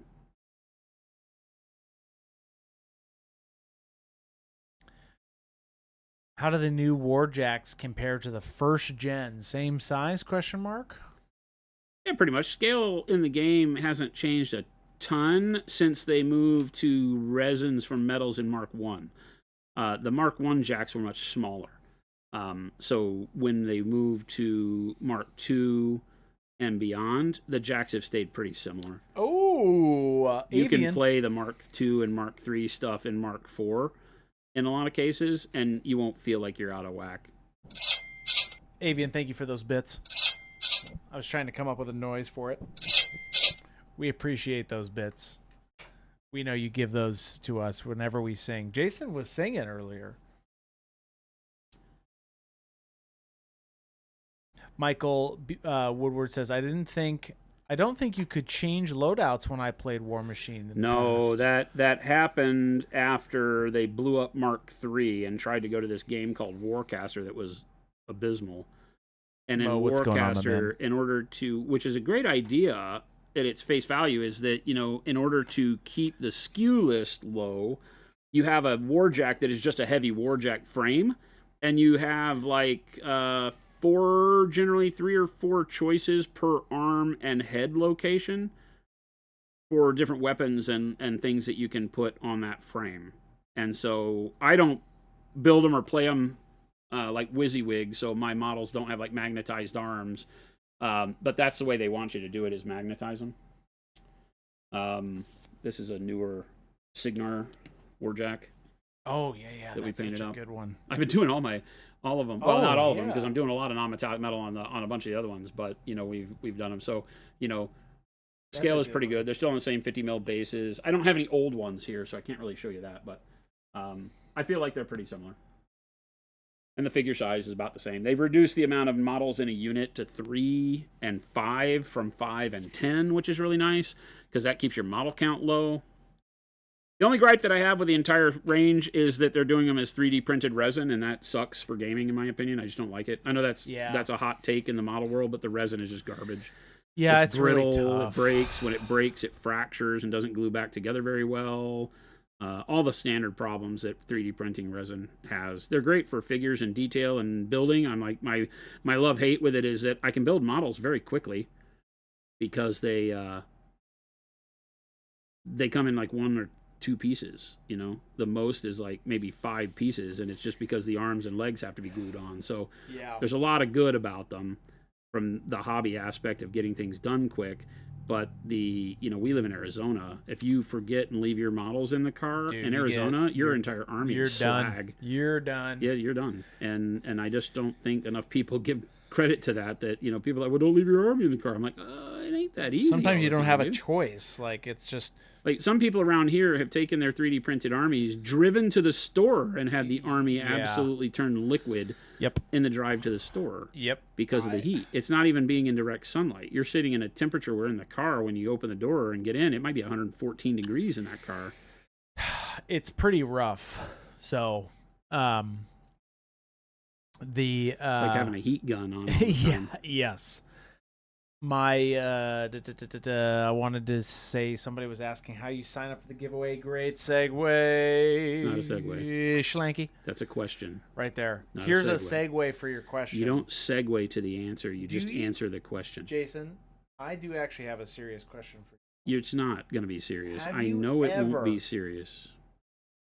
It'll be like, have you ever ridden a Segway? That's exactly what I was going to ask. How did I know? Chris, how did I know? Jason, the people want to know, have you ever ridden a Segway? No. No? No. Not once in your life? Not once in my life. I haven't either, so we're more similar than you think, Jason. That's not how you judge similarity. It's not how... Have you died, Chris? Neither have I. Wow. Like brothers. Were we separated at birth? We're pretty similar. Jason, you breathe air. I have a heartbeat, too, and my lungs work. Time to fill your ice cooler with ice packs in your army, but says Chris, Avian. I don't have as many stripper names as you do, so that counts us out. We're back to being separate.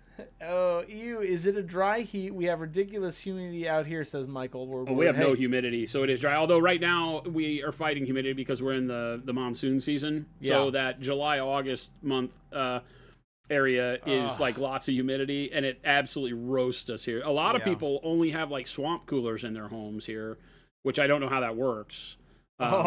Scorched earth, absolutely. You can't leave any batteries in your car. Oh yeah, no. You come out to your car burned to the ground. How does Pro Acryl cope with the heat? If you guys want weather tested anything, we've done it. Yeah. We don't have the crazy cold like you guys do, but we have dry on dry pallet and dry humidity or dry weather. It's just very, very dry. It's a dry heat. It is a dry heat. It's a something kind of heat. But you want to know what's heating up, Jason? This giveaway. Woohoo!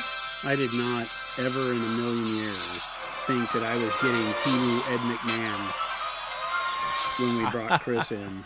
I'm so happy you're all here. It is a giveaway day. We are giving away a set of Dauntless brushes, a brush vault, and brush goop. A full deal for you guys to get some brushes that are amazing and start painting. If you already have them, you can never get more brushes. It's 96, but feels like 109 according to my phone, says Michael. Yeah. Feels about humidity. Right. Yeah. Ugh. Feels about right. So anyway, hit that link. Here it's probably 104. Feels like a million. Is it sober or drunken brush goop? It's drunken. It's 12-step program goop. Chris is like Oprah, except he only gives away one thing and only pulls names of people who aren't here, says Lumberjack. I don't pull the names. The RNG gods do. All we do is watch and pray. D-Bowler, great question. How much difference is there between Dauntless brushes and Pro synthetic brushes, Jason? Quite a bit. The Dauntless brushes are all made by machine. They're not made by hand. That's how we keep the price down on those. So they are, done in a more automated way in the factory. So they will have different level of longevity because of that. You think, well, machines are great. No, not really for stuff like brush making. They make great brushes, but it really is just a way to keep the cost low on them so that we can offer a brush set that doesn't break the bank, that you don't feel as bad about beating up, and that when it's time to replace them, easy to replace, but you get really good work out of them. Yeah, they're great. I freaking love them. Good feel for synthetics. They're amazing. We've been making some of the top synthetics in the world for as long as we've been making brushes, and we've been our company started on brushes. When Jen and I made our first product, it was Sable brushes, and then we started making other things like the brush soap, and then eventually paint, obviously with Procryl. But brushes is kind of our tried and true base. Like we've been doing that for the longest, and we have learned a lot that we never knew we needed to learn. Yeah. As we have made more and more, and I feel like we have some of the best synthetics in the world, and they just work and work and work. Our stables are no slouch either, obviously, but yes. I'm of a mindset that if I have to be honest with you, I don't know that sables last forever. As an available product, animal stuff being the way that it is, and the fact that sable comes from that region of Siberia that is so unstable most of the year. Yeah, and everybody has their preferences, but if you haven't tried our Dauntless or our Pro Synthetics, they're amazing.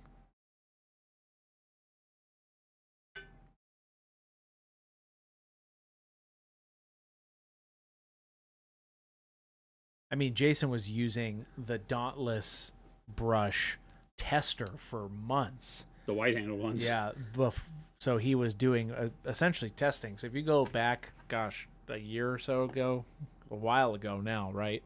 And you see him using a white handle brush, he was stress testing that. And Jason does not clean his brushes every session, but we do recommend you grab some goop and clean your brush after every session. I hired a producer who was supposed to supposed to take care of the talent,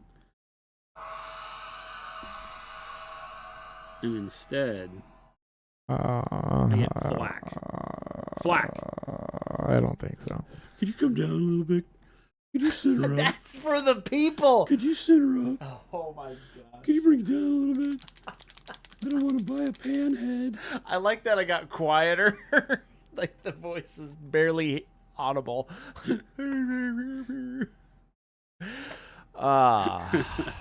May I suggest a chain? Every time Chris annoys Jason, he has to hand wrap a brush. What? Your projections show a 17.3% increase in brush production if you do. How funny. I will not be doing that. As soon as brush production is up to scale here, I'm going to make Chris go spend a week doing nothing but making brushes. I would probably love that.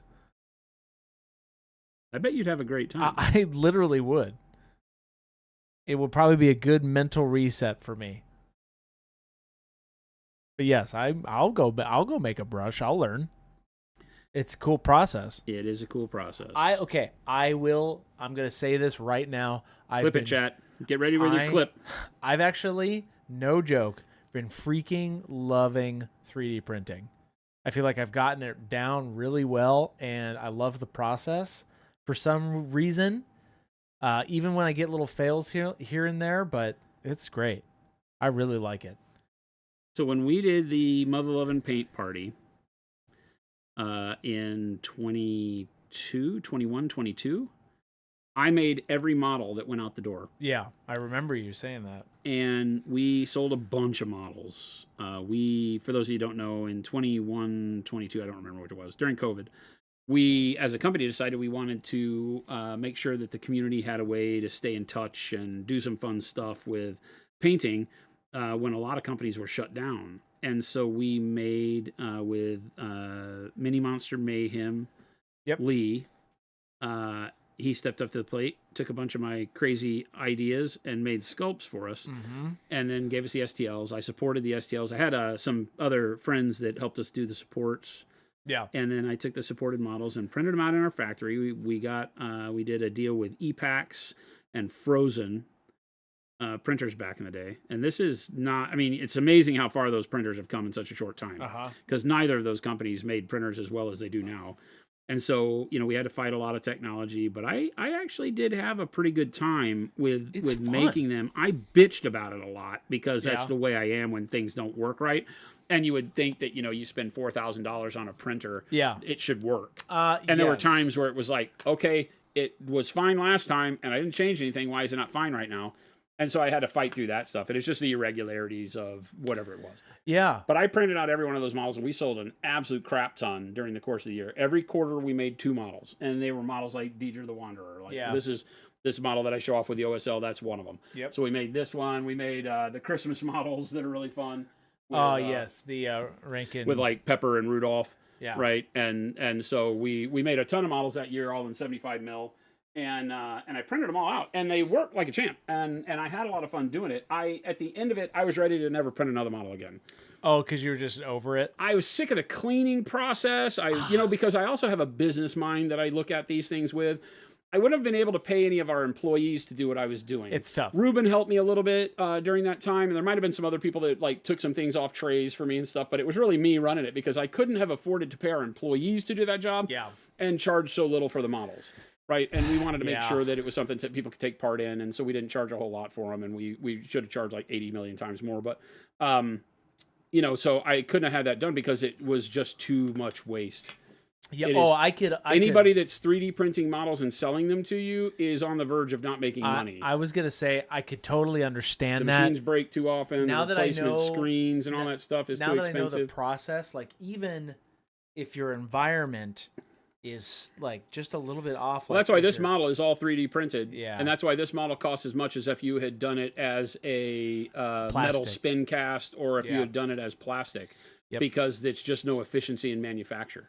There just isn't. You can't. It takes humans taking it off of sheets and cleaning it and pulling the supports off and all this junky stuff that's not. It's neither clean nor fun nor fast. It's just like yeah. Again, it is a cool hobbyist thing, and I love the fact that it allows people who are into it to print a ton of models to paint. Dude, I think it's so good for the hobby. You know how many tree models I have found? Right. STLs, but I'm not going to do that STL thing like a lot of people do, where they have thousands of STLs. Like, no, I curate each STL, but I will say War Machine STLs have been really cool to get because now I can play the game. Yeah. So, there's a lot of bonus to it, and I'm a big fan of it. I just think that it is very hobbyist. It is not very commercial, and the companies that are doing it in a commercial way are on the verge of really having a bad idea because the quality is just not there. Every model that I took out of my Crix box was broken. Everyone. Yeah, that's tough. Everyone, and I know I'm not. There can't be a Murphy's Law in effect that says, "Oh, poor Jason. Everybody else's models were fine." Yeah, mine. I just don't believe that. Yeah, it's too tough. Because like even though I have been enjoying it, I have had a lot of fails. Some people are like, "Well, my garage is 104 degrees." Ooh, that's so tough. It right? gets tough. Like I have noticed, I have to print. The first print always comes out great, and then it starts to get like slicey, where I'm like, "Oh, it's just probably I don't want to say melting, but not curing properly or whatever." Shout out to Treebeard. Treebeard has been really helping me in chat. Nice. I like sent him settings. Thank you, Tree. He's great. It's great. And the thing is like any heavy hobbyist thing like that, the people that there are a lot of people who will tell you, "Oh, you got a 3D print, it's the best thing in the world." And I'm like, those people have spent more hours it's tough, dude, doodling around with their 3D printers than most people can stand to give. And so you just have to be careful because it is one where you'll get embedded in it and think, "Oh, but my friends told me it's the best thing in the world." I'm like, yeah, ask them how many hours they lost to it. Dude. And they don't care because that is so cool for them. Because I'm one of those people.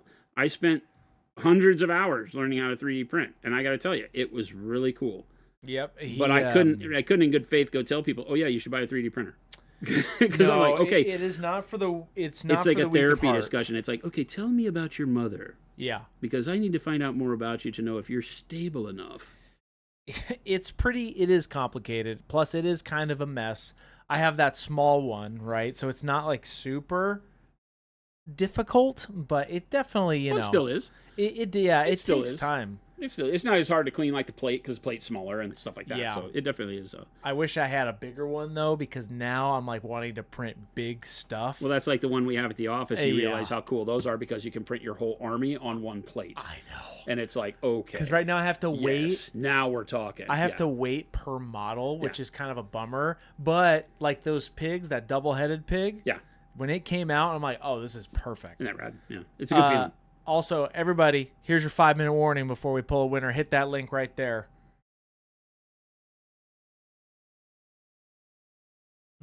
Michael Woodward saying he's getting a resin printer for his cousin. Decided it wasn't his jam. He gave me a plow, but excited of the quality of the resin printer. That's probably why he's giving me it. Yeah, probably. It's a thing. I mean, you know, the one that Chris has is one that came from our office because it wouldn't live up to the standards for what you wanted for commercial printing. Yeah. You know, we moved from commercial printing those models that we did for the Mother Love and Paint Party into doing our texture trainers. And I love them, right? But we have to design the texture trainer and engineer them to work for 3D printing so that we don't have models that when we ship them out have parts that can be brittle and break off. Yeah. They're very sturdy models. The sculpts are sturdy. That's why we do them at the scale we do. You know, when you're looking at something like this, we were very afraid about these two little claws. Yeah. So we beefed those up because in the first prints they would crack off of the top of the wing. And so now we beef those up, and then we, you know, wrap them in bubble wrap extreme and all that stuff. But when you look at the sculpt, we design and engineer it so that it actually does survive being 3D printed. But it's just a 3D print. Yeah, it's. But we also use the 3D print technology and get very efficient at it so that we can charge less money for a model than most companies. If you went and got that, if we were to do that hand cast resin like we do the framables, right, that model would be not double, but it would be another 30, 40, 50% more than what it is right now. So we really wanted to keep those cheaper. You know, the framables are like $40. Yeah, I think 40. Yeah, I think they're 40. I think they're 40 or $45. Let's see. And those are a really, really good value for what you get. 40. Yep. They are a tremendous value for what you get because we hand pour resin in the shop with those, and they are great models. Yeah, like I said, I have been enjoying it. Efficiency, not obviously it's very difficult sometimes to get it up and running, but now that I'm in that, it feels good. Feels good. It's neat to pull models off the tray. It is, especially when it works and you're like, I have a model for... Yeah, we work with White Werewolf Tavern and a bunch of people across the years that have been great to work with and have turned out great sculpts and stuff we painted on stream and ideas we've tossed around. It's just a really neat creative space because you can go from idea to completion much quicker with 3D printing. You know, that's the world it lives in, is that prototyping world where I need to get an idea to see if it will actually work. I need to get there quicker as a small business. Yeah. And so 3D printing lets us do that and see if, you know, the idea we have is feasible. But we're always looking, most time, you know, more often than not, we're looking at ways to move away from 3D printing and into actual production that is sustainable because the 3D printing world I just don't believe in. They're not going to beat the physics of resin. It's too tough. Right? Unless they literally have to cheat physics in order to get the resin to be any better than it is right now, I think. They make neat movements, but there's nothing they can do to beat like the brittleness, and they create these bendy resins, but they're, you know, it's marketing. They're not really being able to do a whole lot with that is life-changing.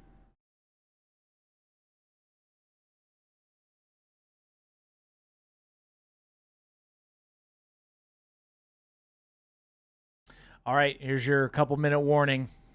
Couple minutes? Couple minutes. So better not be pooping. We're about to do the giveaway.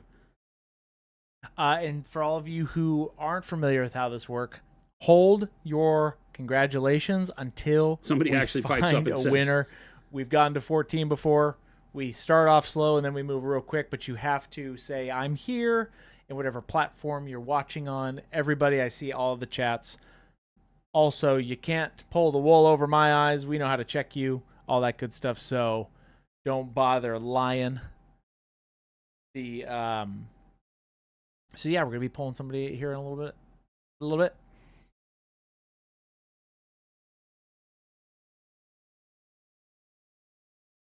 But yes, if you have won something in the big giveaway, right? Then the quarterlies, we put your name back in. But I have a list of people, past winners, and all that good stuff. So I'm going to take a little bit of the red, the scarlet red that we did the armor with. No. I have a spot that I got paint on, so I'm going to fix it. When we were doing the initial pass of highlighting, I got that little spot above the rivet. Oh. That little ghosted spot right there. Okay. And I didn't see it fast enough to wash it off. Oh. So I'm going to take a little bit of the red. And the way that I'm going to fix this, and the way that I suggest when you're fixing models that you've done either airbrushing or glazing or some sort of blending on, is that spot got in the middle of a blend of the red to the darkness. Because it was with the red to the darkness, our darkness was created by the red going over the dark camo green. So I'm going to take dark camo green, right? Uh-huh. And I'm going to mix it with the scarlet red. So just dark camo green. I use the primer, but it's color matched to the regular paint. So we're just going to use the regular paint rather than the primer. But you could mix it with the primer too if you want. And this will give us the ability to color match what we have going on here. And so the first thing I'll do is take the dark camo green on its own and kind of lightly spot that area to cover the paint. And I will just kind of feather that with a wet brush. We'll do the giveaway after this little bit here, chat. And I'll come back and do it again.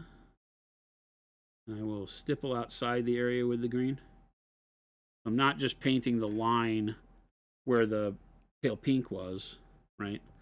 I'm actually putting the camo green around the line so that when I cover the green with the final pass, I have that blended out around it. It's not just a line of camo green. It kind of is a smudge of camo green. And now my line is covered with the camo green that we started with. And I'll take a little bit, I need a little bit of the pale yellow that we used. Yeah, like I said, chat, we'll get into there in a second. So the zenithal was dark camo green and pale yellow. So I just want the pale yellow here to be able to adjust the color as necessary. And then I'm just going to, that paint should be pretty well dried right now. I'm going to take a little bit of the scarlet red. And you'll see immediately when, because of the way one step works, when I put it over the dark camo green, it just goes ahead and gives us the color. So we may get lucky here. And we may just be able to do the red straight away and have it be fixed. We'll just kind of stipple outward from where the actual paint was. You get that blend. So again, it doesn't just look like a stroke of paint. Just kind of feather the edge with some stippling. We may get lucky here. And then you kind of let it dry? Yeah, we just have to let it dry before we put any more paint on it to see what that winds up looking like after it dries. Because right now it has just the wetness is what we're seeing that's giving it the tonal difference. Right. But we can stitch that hopefully real quick. Yeah. And the only thing is that with the airbrush that did this feathering on there, if there happens to be a feathering of pale yellow that keeps brighter, that's why we bring the pale yellow and we can kind of dot it as we need. But I love the YouTube videos that you'll see where people go in and like fix a leather seat. Yeah. And they cut the patch out and put it down another color, and then they dye it, and then they draw the grain and all that stuff. And that's kind of what we do when we're fixing models. Is we treat it the same way.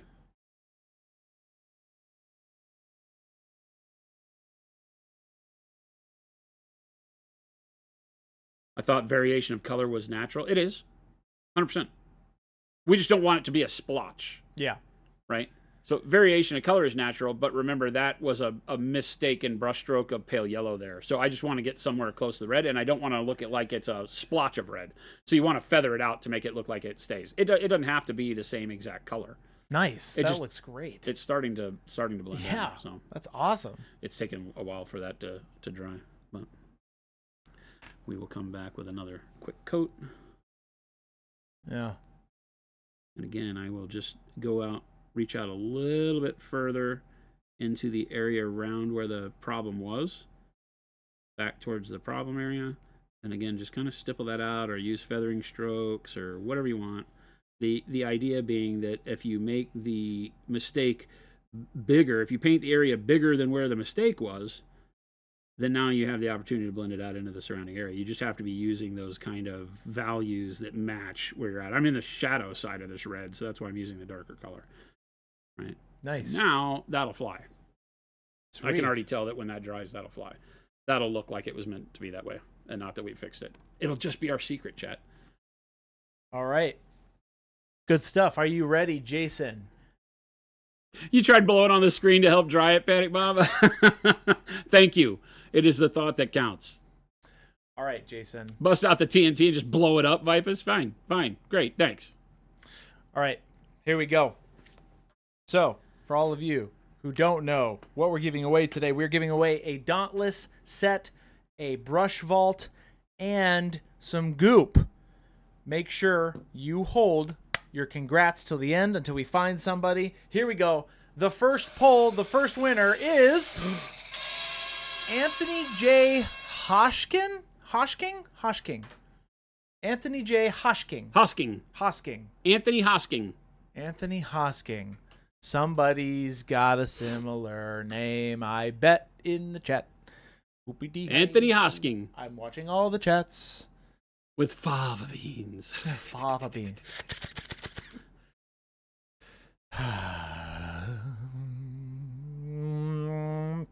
Anthony, are you there? Yeah, I love Chris's dyslexia too. Tim, I'm glad you jumped on it. It's like hold. Anthony J, are you there? The blue spider fix gave you almost as much anxiety as a shoulder pad did. We did that one on purpose. Well, that one. Okay, we literally did that on purpose to show the whole thing, right? It was part of that. Remember, part of that conversation was not just how to fix the model. Part of it was the idea that you don't need to worry when you mess it up, right? That's a two-sided conversation because the fix has to come from your confidence that the mess up didn't matter. Because, right, it's like staring at a hole in the wall because maybe you opened the door too fast and the knob, you didn't have a door stop, or it bent the door stop and the knob goes through the Yes. Have you ever had that happen? Yep. 100%. And you're like, ugh. It's a bummer. You can either live in a house that now has a hole in the wall because you hate the fact that you messed up and you never get over it, and it stays something that just drives you bananas, or you look at it and say, not even a problem, and you cut a square and you put a board behind it and you put the thing in and you patch it and you're done, right? All right, Anthony. Are you there? Anthony Hosking. Going once. Jason, I run a tight ship. You know that. Hold. Going twice. Till you see the whites of their eyes. Nope. We're moving on. All right. Next. Your name goes back in the pool, by the way. So if you're watching this after the fact and you're like, I wasn't been there, you're still able to win on any of the other weeks. We don't forget about you. Carlos Andrade. I probably butchered that one, but I'm going to go for it. Carlos Andrade. It's like on the news when they speak normal until they speak a foreign word, and then they try to do it in the accent of the foreign language. It's Carlos Andrade. Are you there? Was my sister? I haven't told her. Whoa! Yikes! Carlos Andrade. Hold until we see the brown of their eyes. If you can tell what color their eyes are, you're already in trouble. Carlos, are you there, Carlos? Kuchin. That's not how you spell my name. Carlos Andrade, it's you! Vigilant Artistry! Hey! Fantastic! Woohoo! Was that 2? No. Yeah, we got it in 2. Oh, no. Yes, it is 2. We got it in 2. Vigilant. Heck yeah. Awesome. Hit me up on Discord. Congrats. A brush vault filled with brushes and some brush soap. Sounds like a win to me. Yo, hit me up on Discord. I'm a fan. No, I got you. Hit me up on Discord. It's Christmas sushi with the emojis to make sure. Hit me up. I will get you taken care of. Gabe and I will get that sent out to you. Congratulations. Thank you for being here. And thank everybody. We're going to keep going, though. You good with that, Jason? I don't have a meeting, and you don't have a meeting because our meeting got moved. Right. So we can keep going, and I'm not streaming on tomorrow because I have to leave. So I would prefer to do some more streaming. There you go. I'm going to use some petroleum brown wash. We're going to play and see if I like this on the silver. If I don't, we'll do this lower ankle on this side. Do it really If I don't, then I'll do... I went with the olive yellow over the bronze first on this foot. And I didn't like it, and I cleaned it off with a brush and then put the brown on. And the brown was the right choice. Go paint, Lumberjack. Well, you got to put the brushes in it yourself because Chris is... Yes. No. We're going to give... You can have the ultimate joy of putting the brushes in the case yourself. I'm thinking that rust would be a bad choice because of our red armor. It would almost get rid of the coolness.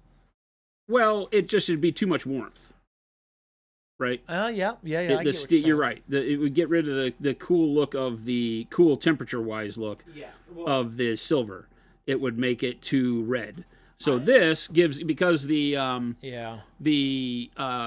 petroleum wash has a greenish yellow tint to it. It will look kind of like an oil, like greasy metal, which I think works really well for what we're doing here. You know what I've found out is that I tend to not put enough contrast on the model in general.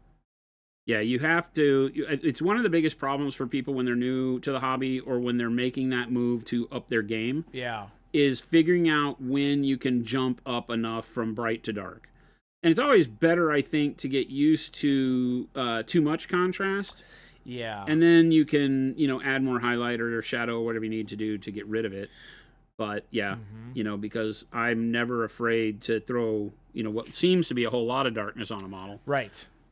Because when it, and obviously things are going to be more intense when they're wet than when they dry.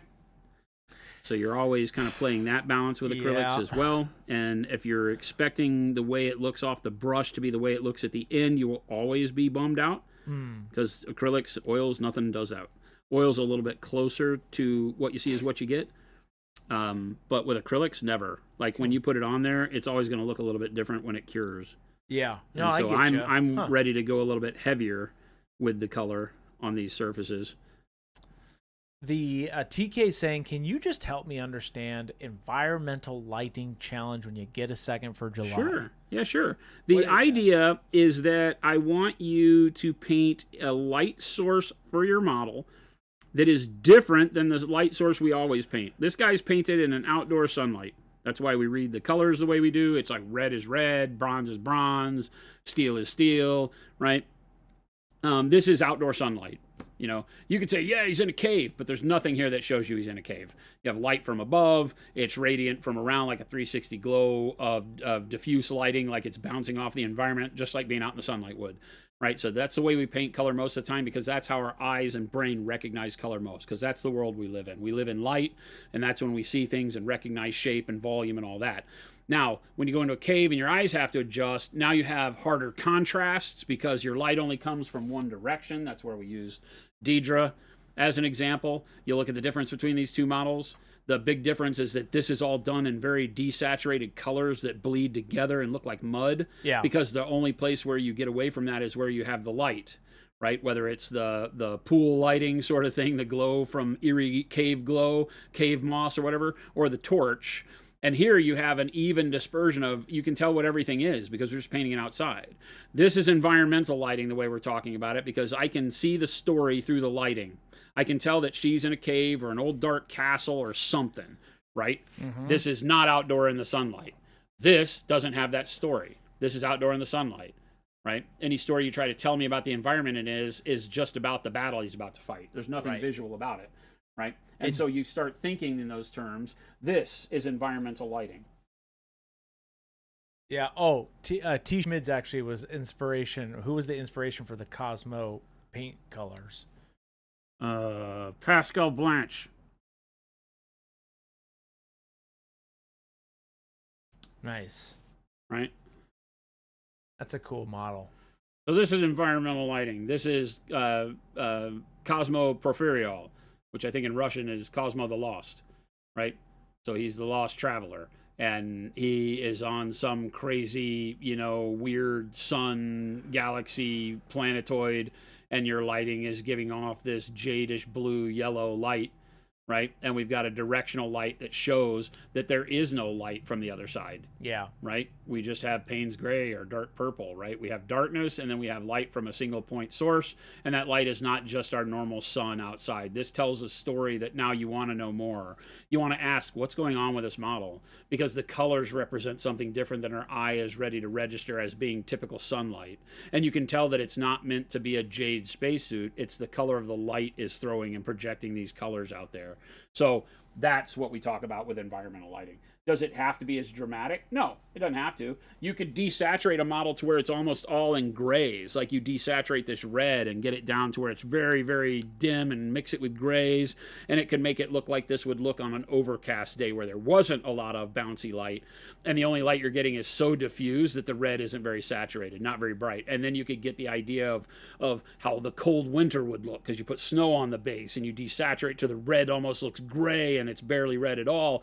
And then you can understand that if you saw these two side by side, that it could be the same model in different environments. That's what the story starts building. Again, most of the challenges that I throw out to you are ways to help you storytell with your painting. Not that you're always going to do it, right? This is just a storytelling and contrast. This is all I'm doing, is I'm putting contrast on the model so you can see the different bits and bobs and putting color on it to make it interesting. And so I enjoy playing with this army. That's it. Yeah. That's the story. So it's not a lot. But being able to utilize lighting correctly to tell a story gives you a lot of tools that allow you to make your models better, even when you're not doing something like that cave model. Not something where you don't have to do every model like it's like, oh my God, I want to ask so many questions. Sometimes you don't care, but it helps you control your lighting better when you know how to do that. When you know how to do what Chris is saying he fails at a little bit, which is driving enough contrast on the model. Yeah. Because environmental light will cause you to really change your idea of contrast, right? Sometimes you won't have as much contrast that goes from saturated color to desaturated, such if you're painting it on a gray overcast day. Yeah. The contrast still needs to be there, but it's going to be from a lower brightness to darkness. It's not going to be from black to white. It'll be from black to neutral gray will be your brightest thing, because you don't have the light in the environment to go to full white. Right? Because you don't have any sunlight. The clouds are blocking it, so it's almost like it's dark, but the light is filtering through the clouds in this smoky haze, right? Yeah. And so when you start learning how to play with light and contrast that way, your models have the ability to become so much better. Ghost Hunter, you were saying, remember when you used to do limited palette challenges, chat? We did one not too long ago. We do them a lot of times. You Sackville Baggins. We can do another one next month. You're missing them. Might be a good idea. You will paint with white. Just white. What else? I said you will paint with white. Curious about how brush sizing works, and also curious why Dauntless goes from 1 to 3, but the Pro goes from 1 to 2. Thanks. Because we didn't want to make the Dauntless the exact same sizes. Honest to God, we variation. wanted to give you a reason to want to buy some of the Dauntless brushes along with the Pro Synthetics. Yeah, because I'm not going to make every brush size in the Pro Synthetics. Right. And I'd always said, yeah, you know what? The Synthetics would really like to have a 3. Let's do it in the Dauntless and see if people like it. It doesn't mean that it would never happen in the Pro, but, you know, I wanted to have somebody that has... I paint with a 3 a lot of the time. The Dauntless 3 has become my daily driver, honestly. This was a good choice. Yeah, the Dauntless 3 has been life-changing. Look at that. Look at that little oily green that gets on the steel now, along with the Payne's gray blue. So this gives us a really nice steel color that does make it look a little bit like it's, you know, grimy. Yeah. You know?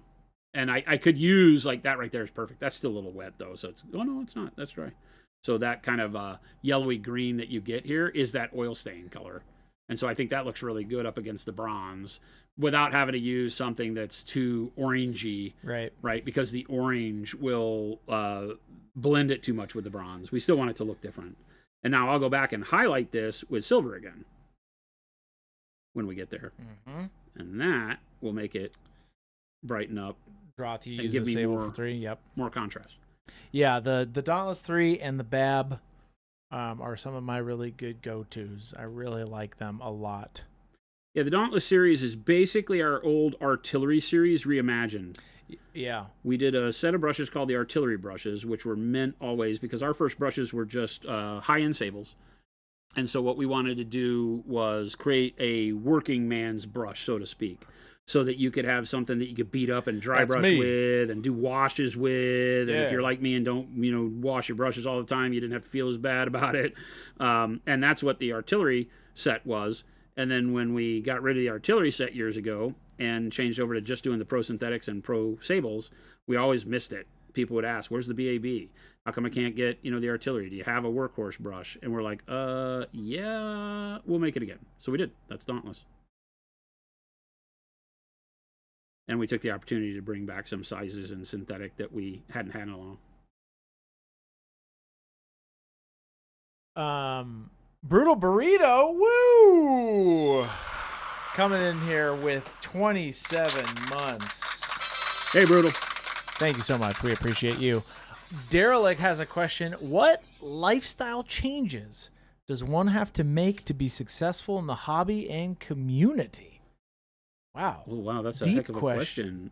What lifestyle changes? What lifestyle changes? I mean, my honest truth is like anything. If you're trying to, are you saying from an aspect of trying to start a passion business? Like commissions? Like if you want to do commissions or start a company or something like that? Because if you're trying to do that, like any startup in any industry, your biggest concern is making sure to me, if you ask me, and I coach and mentor business people. And so for me, one of the things that I tell people is to get your expenses in line with your earnings very quickly. Your projected earnings. So if you are starting a business, your projected earnings are going to be as close to zero as you can afford to live.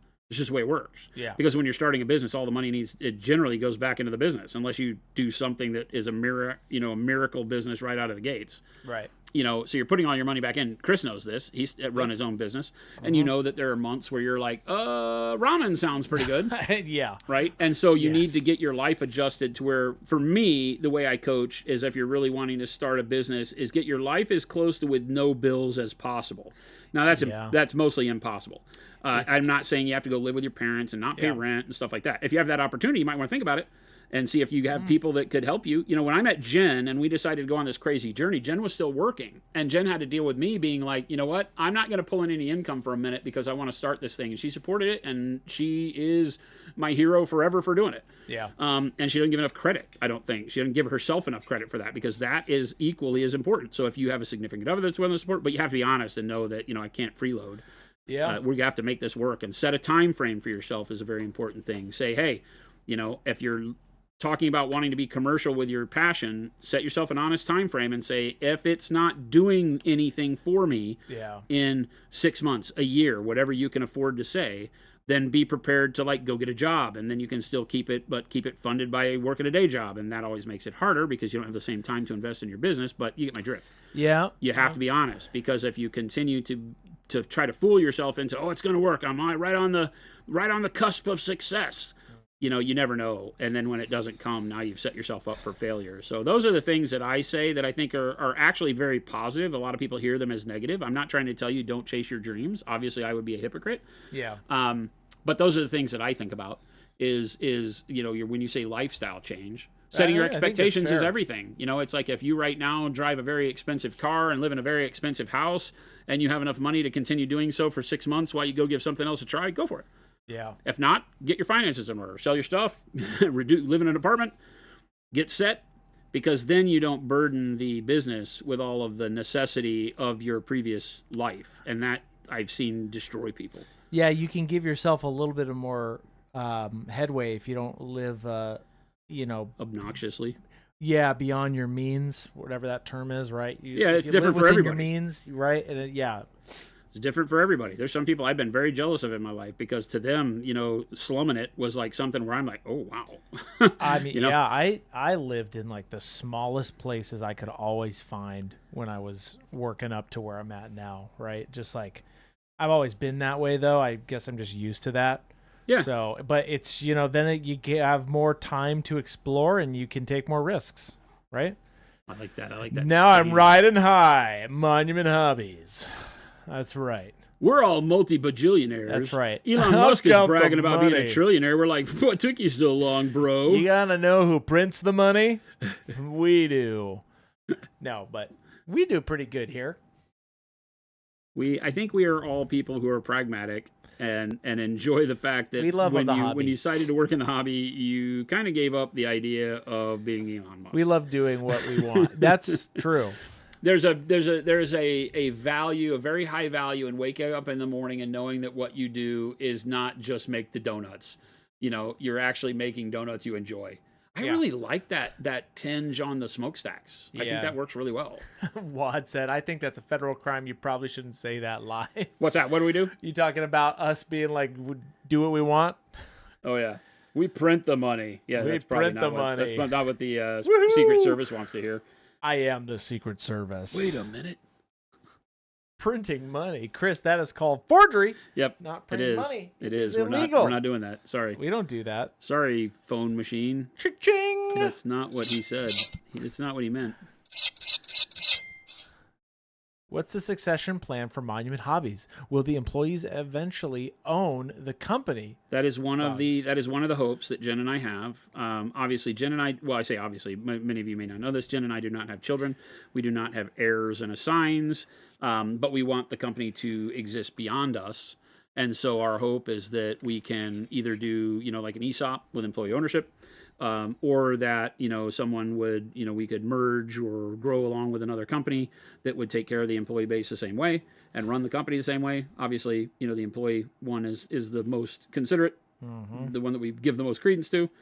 But the employees have to be able to run the business in a way that a bank wants to give them a loan. So there you go.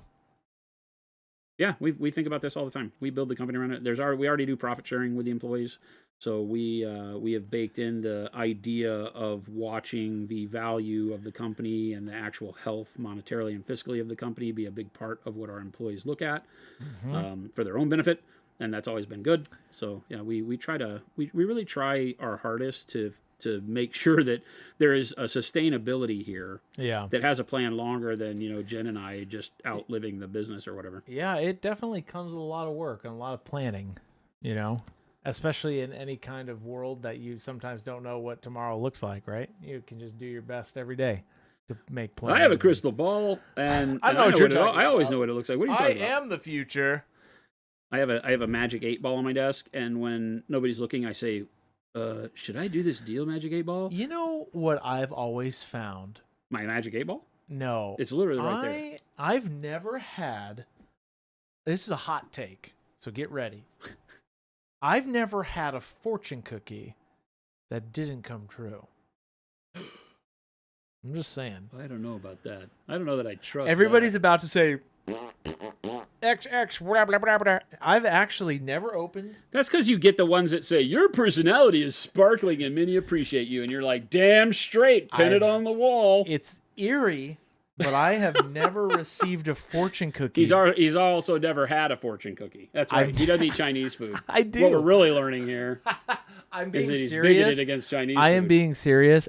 I am cautious when I open my fortune cookies. How does being cautious opening a cookie change anything? Well, is this some hoodoo guru stuff? Like, is this like some mojo magic and prunes that we're talking about? Dude. I don't make the rules. I don't make the rules. Something's up. Every time I open a fortune cookie, my life changes. And not for like massive, direct, like philosophical change or whatever you want to call that. It's more of like, it says something. And you're like, then I'm like, oh. And then maybe a day or two goes by, and I'm like, huh, Mr. Fortune Cookie. Someone tremendous is coming into your life. And then you met me, so that's one down. You will meet a weird adventurer. I've gotten that one. What if you don't read the fortune? Ryan, that's open it before you eat it. That's what they're for. That's from Spaceballs. Remember, open it before you eat it. It's such a dumb quote.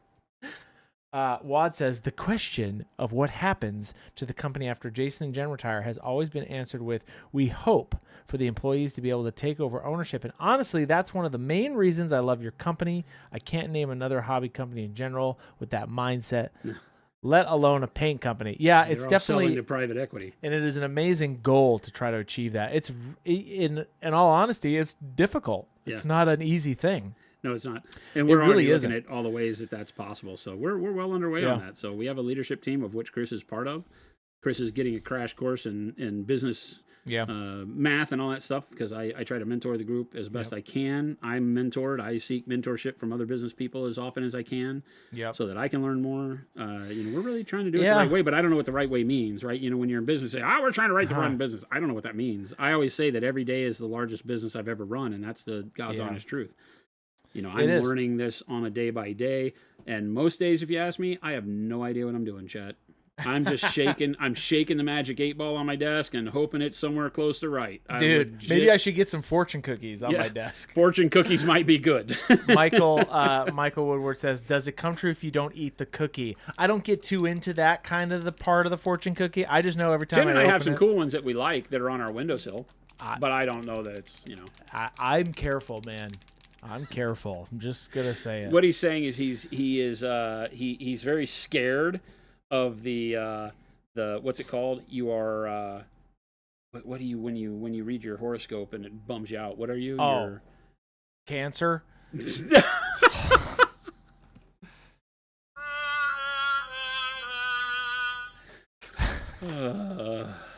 That's a. When do we adopt Chris? We adopted Chris a long time ago. What are you talking about? What do you mean, chat? I am you. I adopted Jason.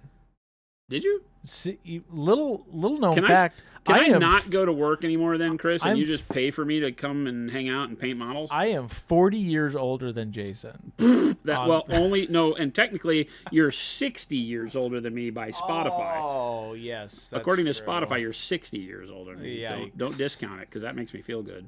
I'm an old soul. And by old soul, I'm physically old. I'm 94.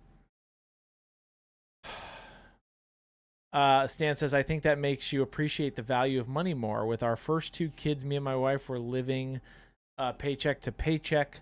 When we finally got our bachelor's and got our jobs in the field after our 3rd paycheck, we couldn't believe that we had more left than our paycheck before getting them. Not being able to risk a living beyond our means, I think, kept us grounded. Yeah.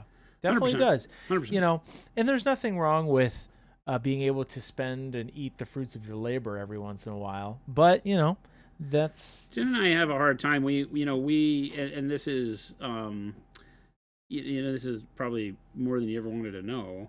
But, we sit around and, like, it's one of those pinch yourself moments sometimes where it's like, I will look at Jen and I would be like, did you ever think we'd get that here? 10 years, it's been 10 years. Yeah. That 10 years ago when I said I wanted to do this crazy thing, and, we met in 2015, and she didn't really know that I painted miniatures. When we moved my warehouse, she probably saw some. She may not remember, but she probably saw some of the miniatures as we were moving. Yeah. But she never really put 2 and 2 together. Right. And then when I'm like, you know what I think I'm going to do? Here's this weird thing about me. And I think I want to chase this dream of being in this world and teach people how to paint. Maybe we'll make some products. I mean, we didn't say that back then, even. We were just like, I'm going to do this stream. Right. And I'm going to give it, the rest of the year and see how it goes. And we did, and it started being fun. And one day she walked in and says, you know what? I think I would like to be on the stream with you because I hear you not being able to answer all the questions, And I was like, all right, rad. Has anything changed? No. Hey. We just have another person now that can't answer all the questions. It's funny how that works. Hey, that's why we have Jen here on Fridays. She doesn't answer the questions anymore. Hey. She's forgotten how to do it. So we are. It's here. only you that lose. No. We win, you lose, chat. Keep asking. But we sit around a lot of times and we will pinch ourselves because it's like, hey, you know what? We don't know what the lightning in the bottle was, but we're very happy that we were able to pursue this dream and live it out with our chat and our community. It's been great. And we love that we get to continue it. And if we can pass that on, hopefully, to our employees who have helped make it possible over the years, then that feels like the right thing. And so that's where we live as a company. And that's his TED Talk. And then we met Chris. See, and now we're like, I don't know about all this anymore. Because now it's more like, all right, what do you think of the business when it's just Chris? And then the thought of poor little Billy pops into our mind, and we go, we can't do that to the wonderful humans out there. First day. Please, I'm going to play a... wait, let's see. Derelict says, I'm going to go up because I'm going to play a game I call Will Gun Jam Today Later. Oh, yikes. Don't do that, Derelict, says Jen. First day is Monument-owned employee company. Day one, I ban everybody. Yeah, they ban everybody. They fire me, ban everybody. I ban everybody in chat, and we have a fresh start. That's why it hadn't happened yet, because I know they'll fire me. It'll be like a coup. Day two, live stream on LinkedIn. Chris will be like, everybody gets a car. Everybody go to LinkedIn. And then day 3, I get killed by the chat. There's a coup. Really good plan. I don't know that that's how we would say that. Great plan. Anyway, here you go. That's all I have for you. We'll figure it out. And by we, I mean you, and by you, I mean the chat, and by chat, I mean Jason, and by Jason, What? I mean myself. What do you? We're figuring it out here. How does that work when you bounce from everybody to everybody else? It's all one, man. That's not how that works. We're all a part of the same world, We're man. all just made of fairy dust, brother. Yeah. We're all dust in the wind, my dude. I had the good fortune to work for a company that was converted to ESOP just after I started. It was a great way to get started in my career. Love this plan you have here. Nitro, thank you so much. First time chat. Welcome in. Awesome. Yeah. That's and, cool. you know, I It's cool to learn hear. more about it all the time. I've sat with some M&A guys, and we have discussed ESOP. It's very difficult to do.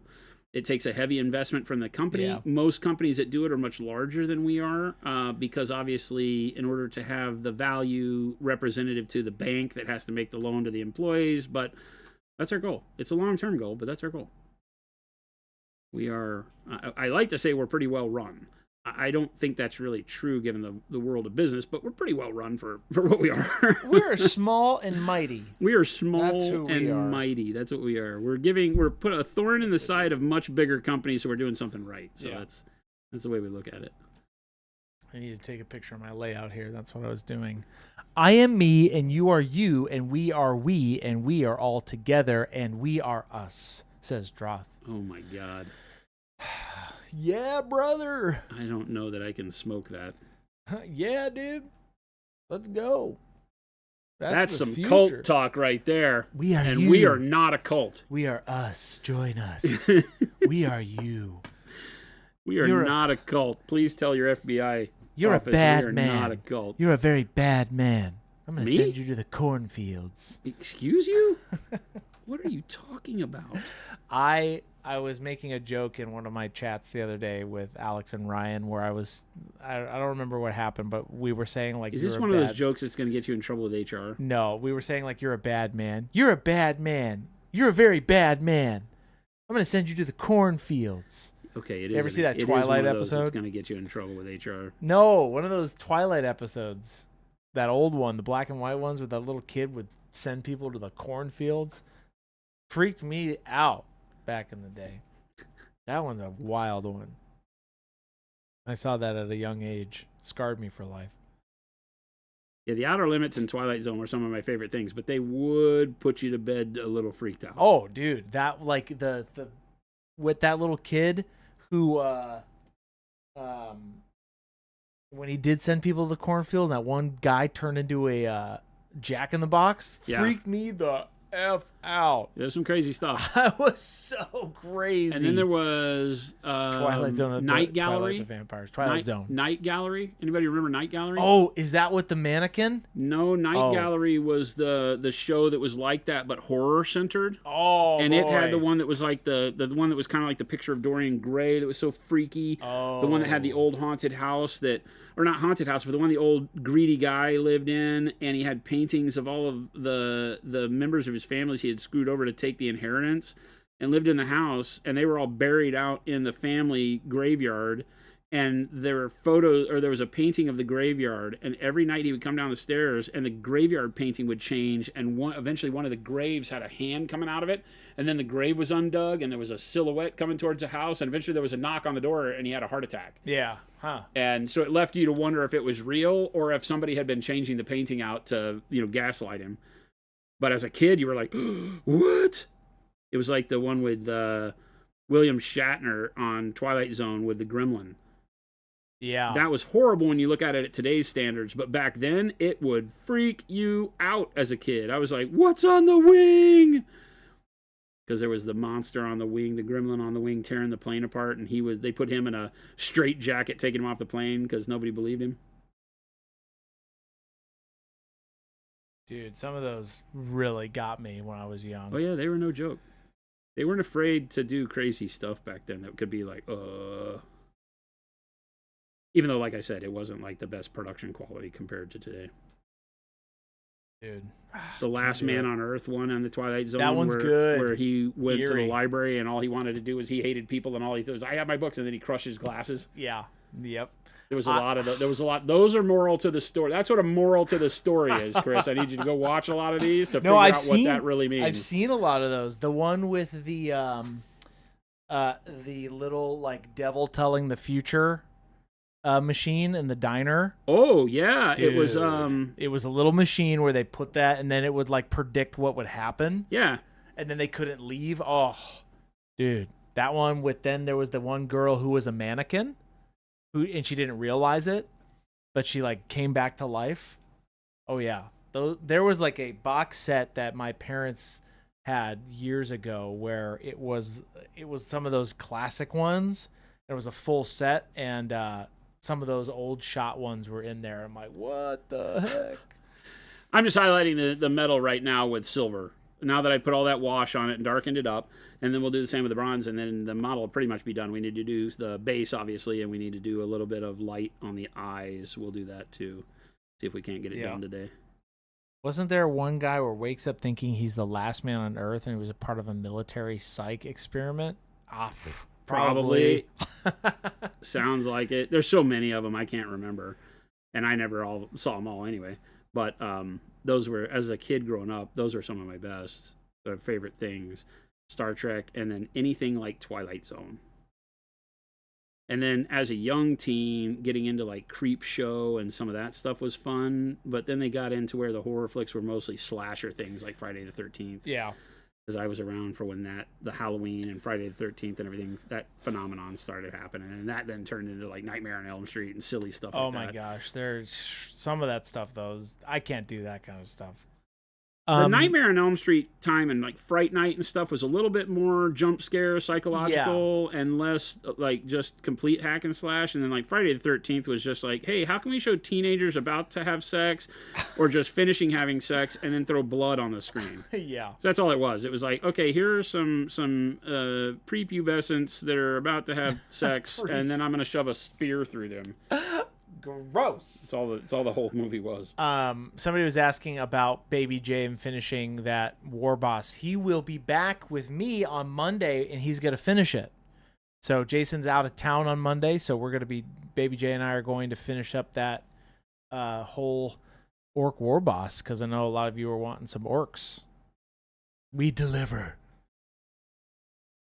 Low quality shows, but more scary. Oh yeah, Scorcher. That's what I'm saying. Like they were just wacky. Some of those. Remember Terror Train with Jamie Lee Curtis? Oh my gosh, that movie freaked me out. Nowadays, if I watch it, I'd probably laugh at it. But yeah, there was something about those OG Twilight Zone episodes that how they were shot were very good, and the way like they really were good. But yeah, we'll be painting up the orc on Monday. Lots of passion for movie makers. Yeah, that was like back in the golden days of trying to, shoot anything.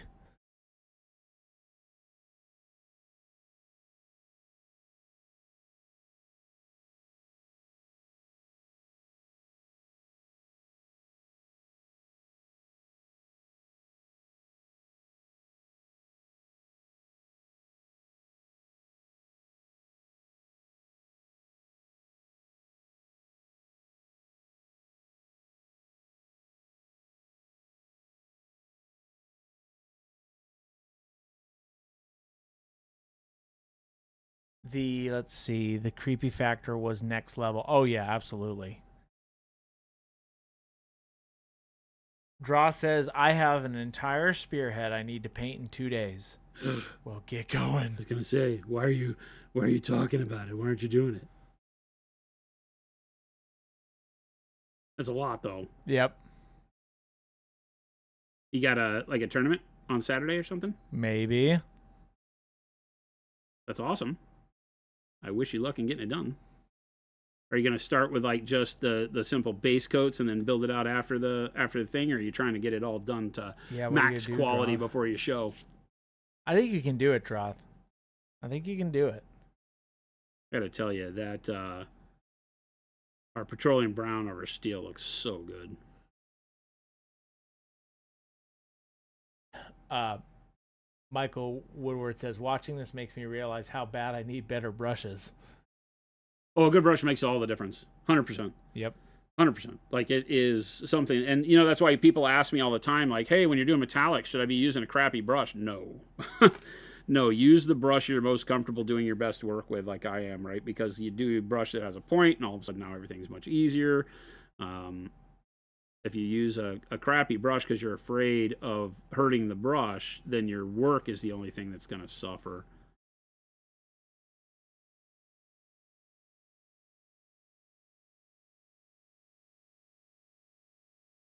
But, the cost of the brush is not necessarily the thing. I could be doing this with Dauntless brushes right now. I don't have I do have a newer pack here I could open up. I took my Dauntless stuff, and that's what I was painting with in Poland at Contrast. Yep. And I wound up giving a bunch of my brushes away.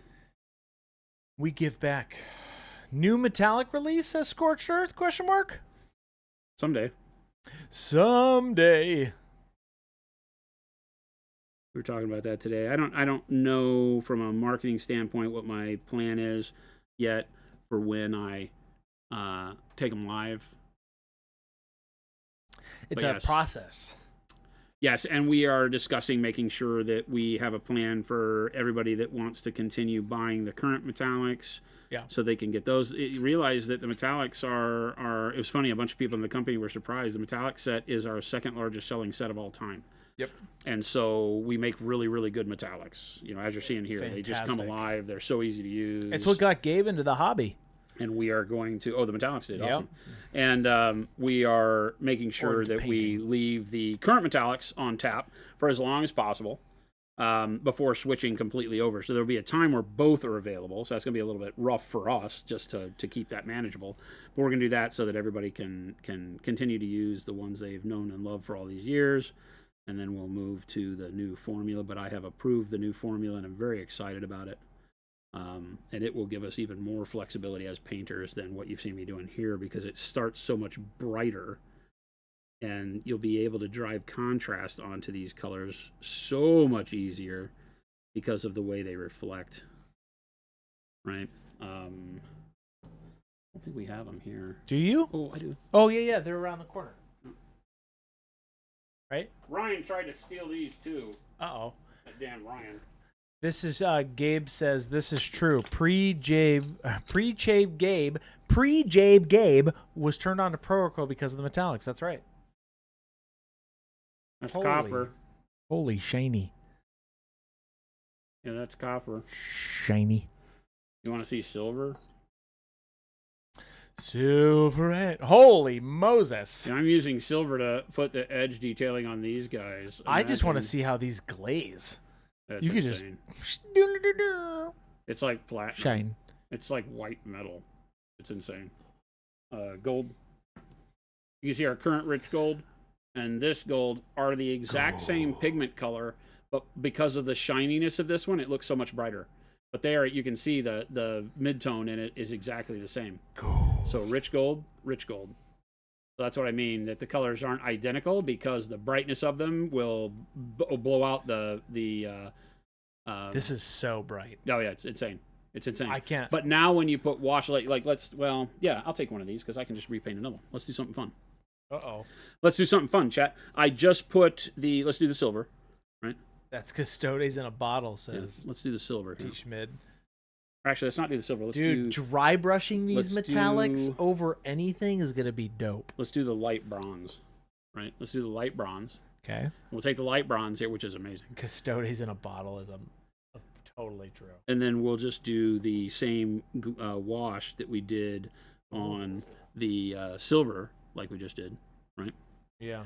And put that on here. And you can see how immediate your contrast is going to be because of how shiny and actual true metallic these paints are. So now when you do effects on them, those effects have such a bigger impact because you're dealing from a place of a brighter base. And just look at how the darkness in the recesses, look at the big effect it has. Yeah. Right? And how we've changed from the head color to the chest with a simple wash. As opposed to right now, when you put washes on metallics, you have to build up like I did. My hope for these is that you can see how a wash now is going to give you the ability to change this entire thing. And look at that shine through the wash. Yeah, it's pretty cool. Right? Yeah. It's amazing base. We're about to stand the metallic acrylic because these are all water-based acrylics. We're about to blow some people's heads. So, that's pretty amazing. bright. Absolutely the camera doesn't amazing. actually do it justice. Dark bronze. Payne's gray on the silver, says Ryan. Dark bronze. Oh, you get some chrome. Even the dark colors, look at that shine. You should, Jason, you should try Payne's gray wash on that silver. White gold. I really want to see that now. White gold versus the silver. Oh, interesting. Yes. I do want to see it. They're amazeballs. Jason, can you do that for us? No. What? He said no. What are you asking me? Payne's gray on that silver. Payne's gray wash on the silver. He won't do it. Ryan, he won't do it. Nah. Is that our Ryan asking? That's our Ryan. No, definitely not. He will for you in the future. He promises. And he's like, damn. The somebody was asking, Danger said, any more news on the space center you're all working on? Those metallics look like they're from outer space. Aren't they great? I am so stoked. Ryan, I can hear your voice. I'll do it myself. Myself one day then. Yeah, he'll come up here and do it.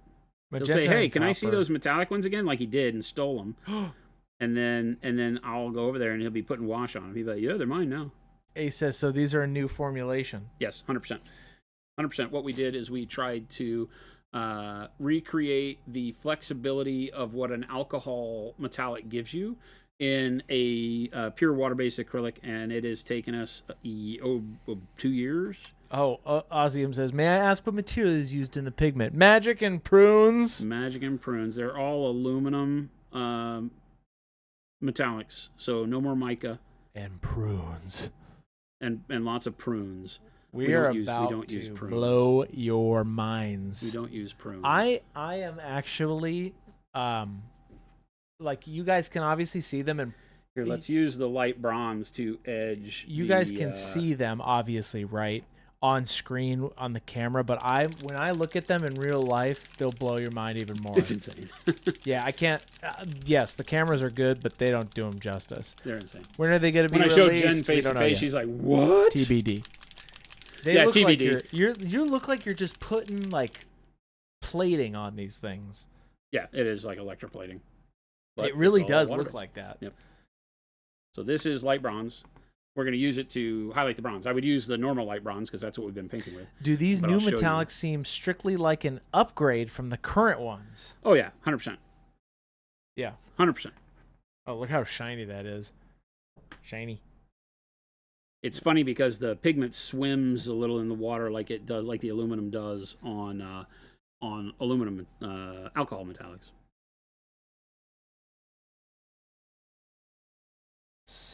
Commander Ken says, no more mica. That's kind of a crazy breakthrough. Is that a new metallic paint tech or something? Yes.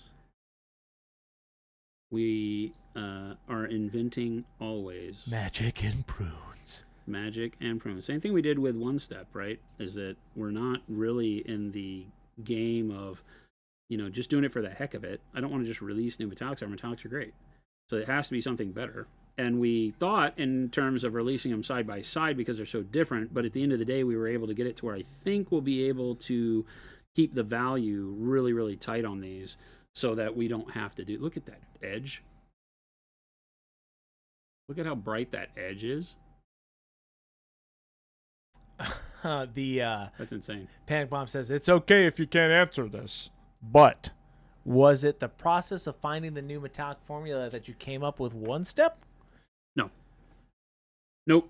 Something completely different. One Step was the outcome of another production attempt, and that development or that invention is still ongoing. Like, we're still trying to do what we initially set out to do when we developed One Step.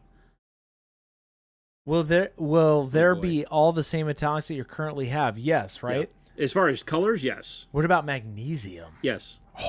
Every one of the current colors is being remade in the new line, and then more. Because now this gives us the ability to do even more really cool colors than we could do before. Whoa! That's a lot. Very shiny. Metallic medium, says Stan. Yep, there will be a medium for it and everything. Nothing's changing.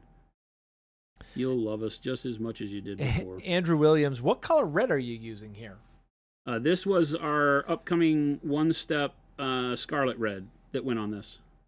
And it was done over a base of dark camo green primer with pale yellow on top as a zenithal. And then we sprayed this because our one-step colors are semi-opaque contrast style paints. And I airbrushed it. Somebody had mentioned earlier, like, how do they work through the air? But they're fantastic. This was an airbrush filter, and it works great. Right? So, yeah, that's it. Very, very simple. Very, very simple.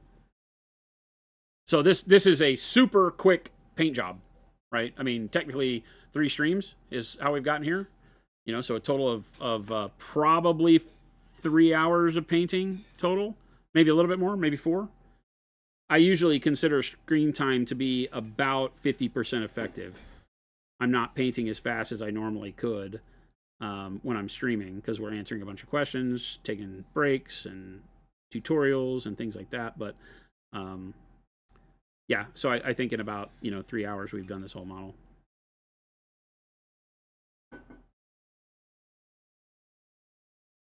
These act just like the other ones. They're easy to glaze with, easy to... Will we be able to easily differentiate the new metallics from the old ones on the bottles? Yep. Of course, Droth. We'll get you... We will come this up with a really you. cool new label for these so that you can't mess it up. Commando Ken says, Monument actual metallics.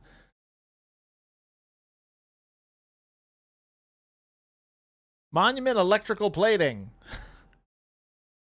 Zilfer, and Monument won't sell you all the same colors twice for an airbrush, an overpriced wash, and the new metals, unlike some. Zilfer, I don't know what you're talking about. We do us here. That's what I'll say. I've had a newfound love and appreciation with metallics through the airbrush recently. It's been great. See that shine line I was able to do right there? Oh, it's shine line, all right. That's just a quick. That's just a quick glaze, but that looks really good. Will the old metallics eventually go away? Yes. Yep. But we'll give it a lot of time so that people can get used to it and then transfer stuff. If they have armies that they're trying to do and match, then we'll leave the other ones in the lineup for the foreseeable future. We haven't. That's what we're working on right now. That will have a lot to do with when we decide to release, and all of that is when production can stomach making 2 metallic sets at the same time. We won't let it run forever because we just don't. There's no need for it. But where will they go? Out to the fields. To pasture, we call that. You've been a good horse, Ned. Now, how's the flavor of these new metallics, says Rocco? Well, we couldn't use the same donkey butt flavoring as we do in the other paints because of the aluminum. We got it from a bull. Bull butt. Bull ball flavoring. If they pass the Vince Ventrella metallic paint test, yep, they will literally break my brain. I should have already gotten Vince some, but I have been lazy. I have enough here to pour out some of what we've built for him, and I have been lazy about it. He's been part of that process the whole time. I think he will be very pleased. He loves his metallics. Well, and we both had the same or similar ideas on the last batch of what needed to happen, so he's pretty much on point and thinks the same way I do with where we're at. I'm excited for it. You don't sound too excited, Jason. Well, you're too cool. I have one step set 2 coming. What else do you want, world? I'm really excited about that because you've seen like this Scarlet Red. And well, half of these are just ones that I think you are all already using out there, and just now they're going to be in one-step versions. So very popular colors. Plus, they're just good. Set 2 is all bangers, says Ryan. Oh, yeah. Yellow, green. I think Ryan is painting his K-Door with the Scarlet Red, or at least he was trying some of the Scarlet Red when he Were was you, here. Ryan? Over the weekend, he was painting with some of this. Scorched Earth, take it easy. Have a great night.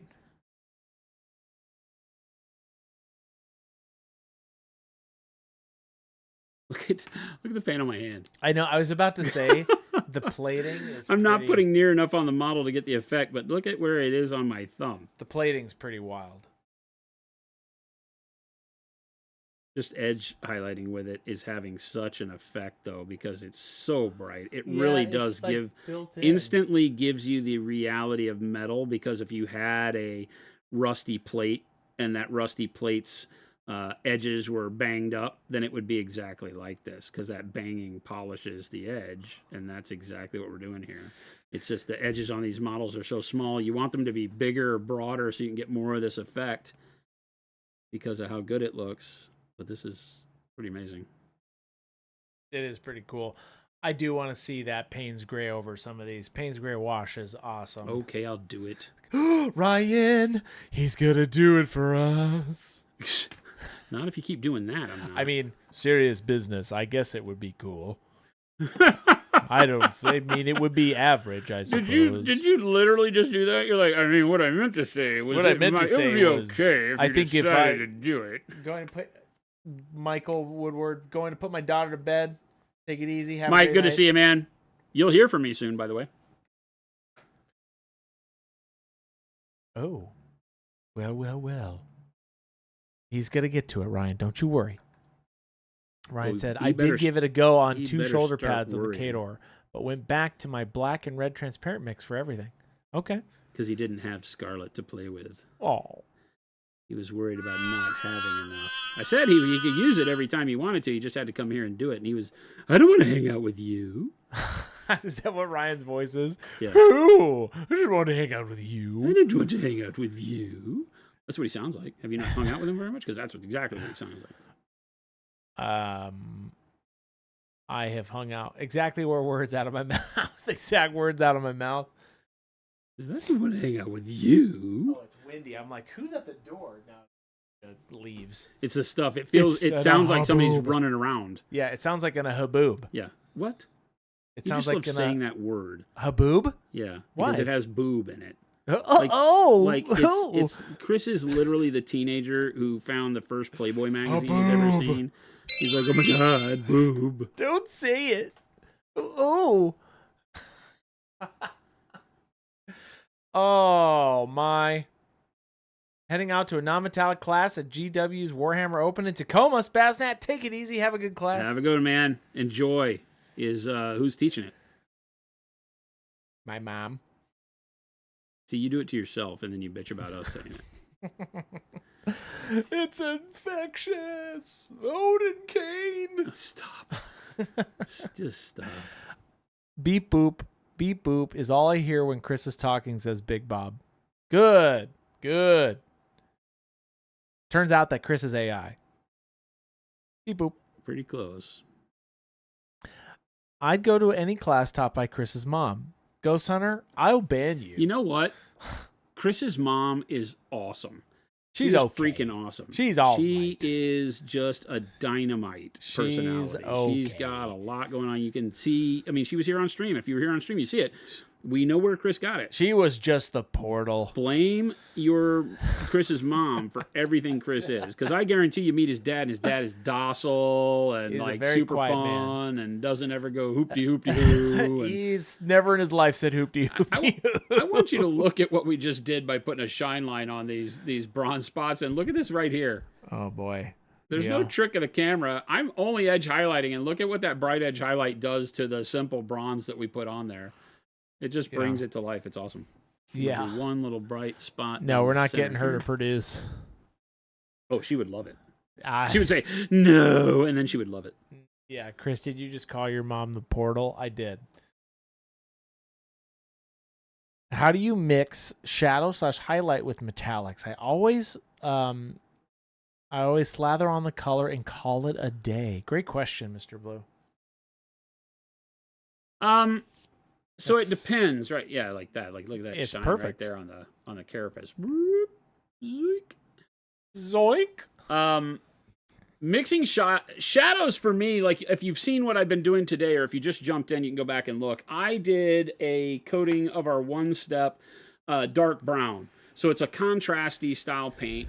And I did the dark brown, thinned it with just water on the brush and put it over the bronze and get that dark brown so you can see how I've got shade in the metallic area here. It still has a reflective quality, but it's dulled down like it should be in the shadow, just on the shoulder pad. Right. And then it goes to bright up on the top of the shoulder plate. And then as I come around this way, it gets dull with the brown again. So I went heavy with the brown on the down edges. And like here, you know, you can see like it's bright up at the top of this flat plate. And then it just gets a little smoky as it comes around the end. And then this one's much darker because it's around the bottom end. So here you're really only catching the edge, right? And you can tell like when I turn the model upside down how dark the bronze is on the shadowed stuff. See, so it's not just, I've shaded it so that the light still reflects, but it's not as powerful as like when you turn it here. So I've treated it a little bit like non-metallic metal so that the brightest reflections stay up top by using brighter metallic colors, right?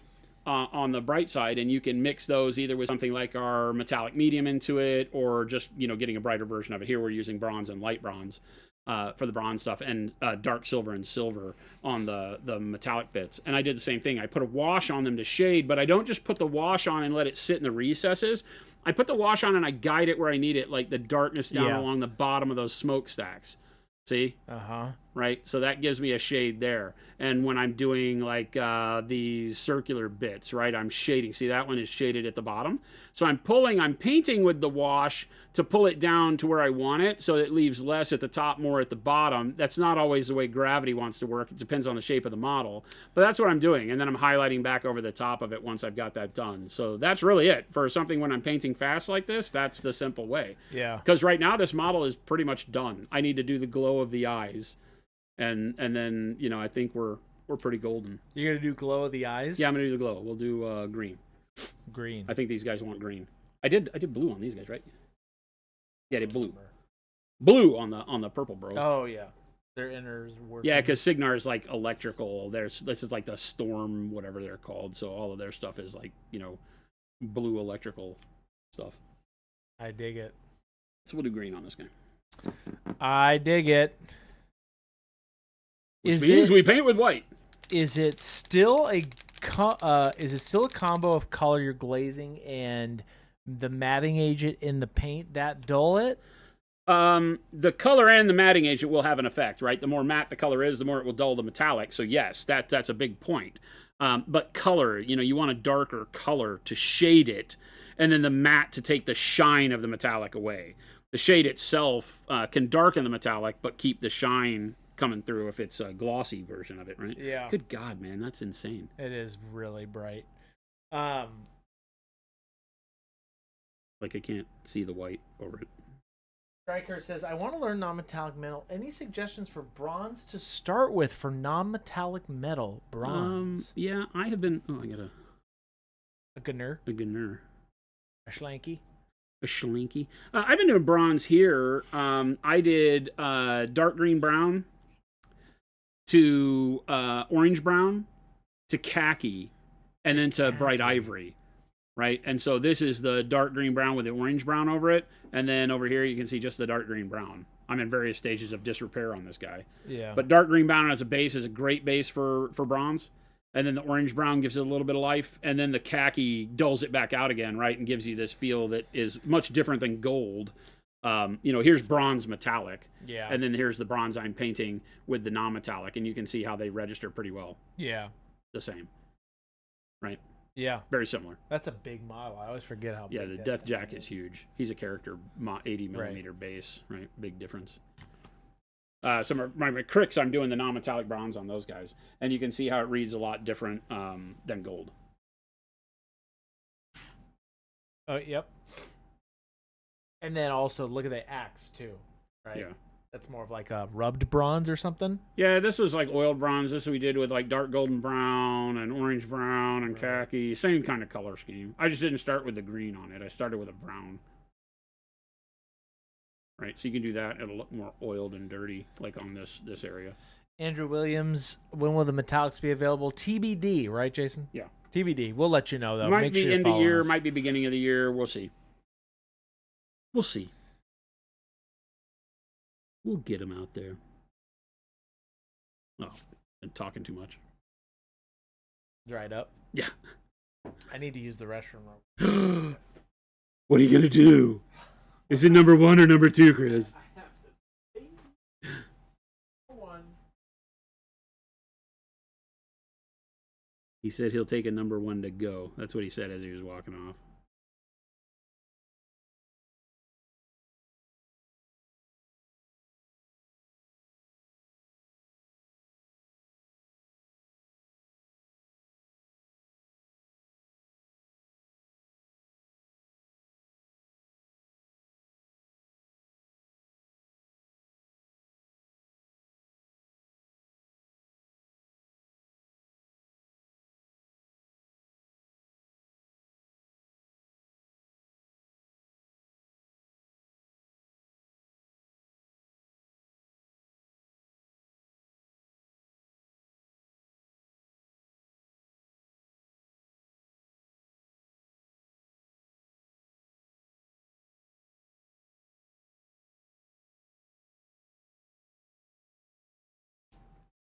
He's screaming in the bathroom. I have no idea what's going on. Should I go check? Should I go check or should I leave him to his devices, chat?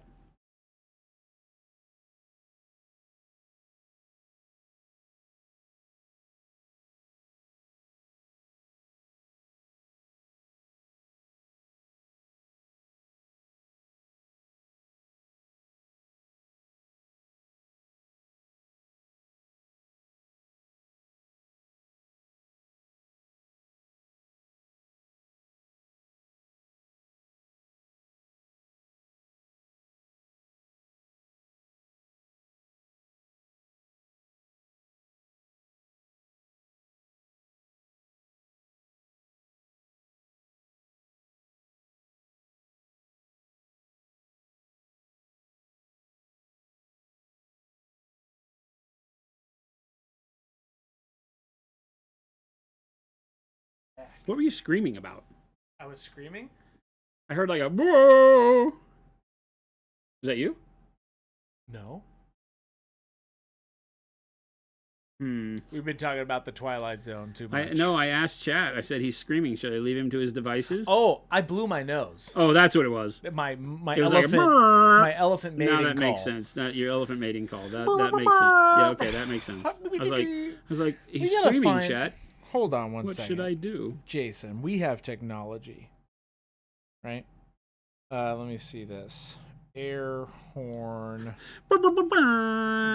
button. I see.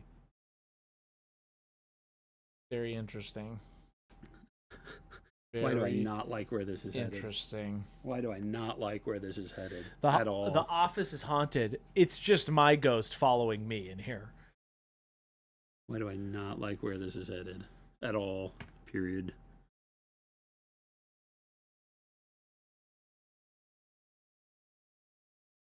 Watson, I'm also an elephant mating caller now that we're back in the office part week. My coworkers are getting a good laugh. Chris doesn't have an air horn fired. Ghost Hunter, I know my limitations as a man. He can't be trusted with that kind of power, is what he says. I can't. Are you kidding me? That's why I don't have a soundboard. The amount of movie he hasn't bought quotes. A gavel. There's a lot of things. Come I on, have to give you him guys. credit because he's like, no, you don't understand. This cannot be news to you. You don't understand. If I had a soundboard, I do though have something coming. Oh no. That I don't think even Jason could guess. I don't even think Jason could guess what is coming. Oh no! I'm gonna use bright green. Like just in a million. Because I'm a madman, Chad. I'm a madman. In a million years, I don't even think he would be able to guess what I'm gonna get. An airplane. No. Oh. You have two more guesses.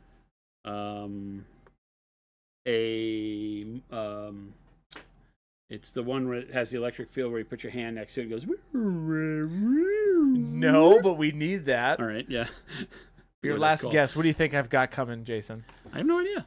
Is it a haboob? No, Sidious. I bet it is. Haboob. Totally haboob. We are in the after hours portion of stream. No, it's not a haboob. No, it's not a DJ system. It's none of that. It's really cool though.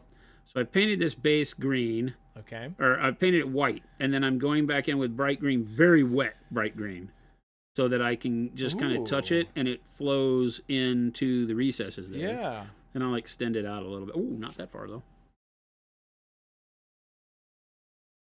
He's operating. Not that far. I don't need it right there. I actually couldn't see it because of your claw.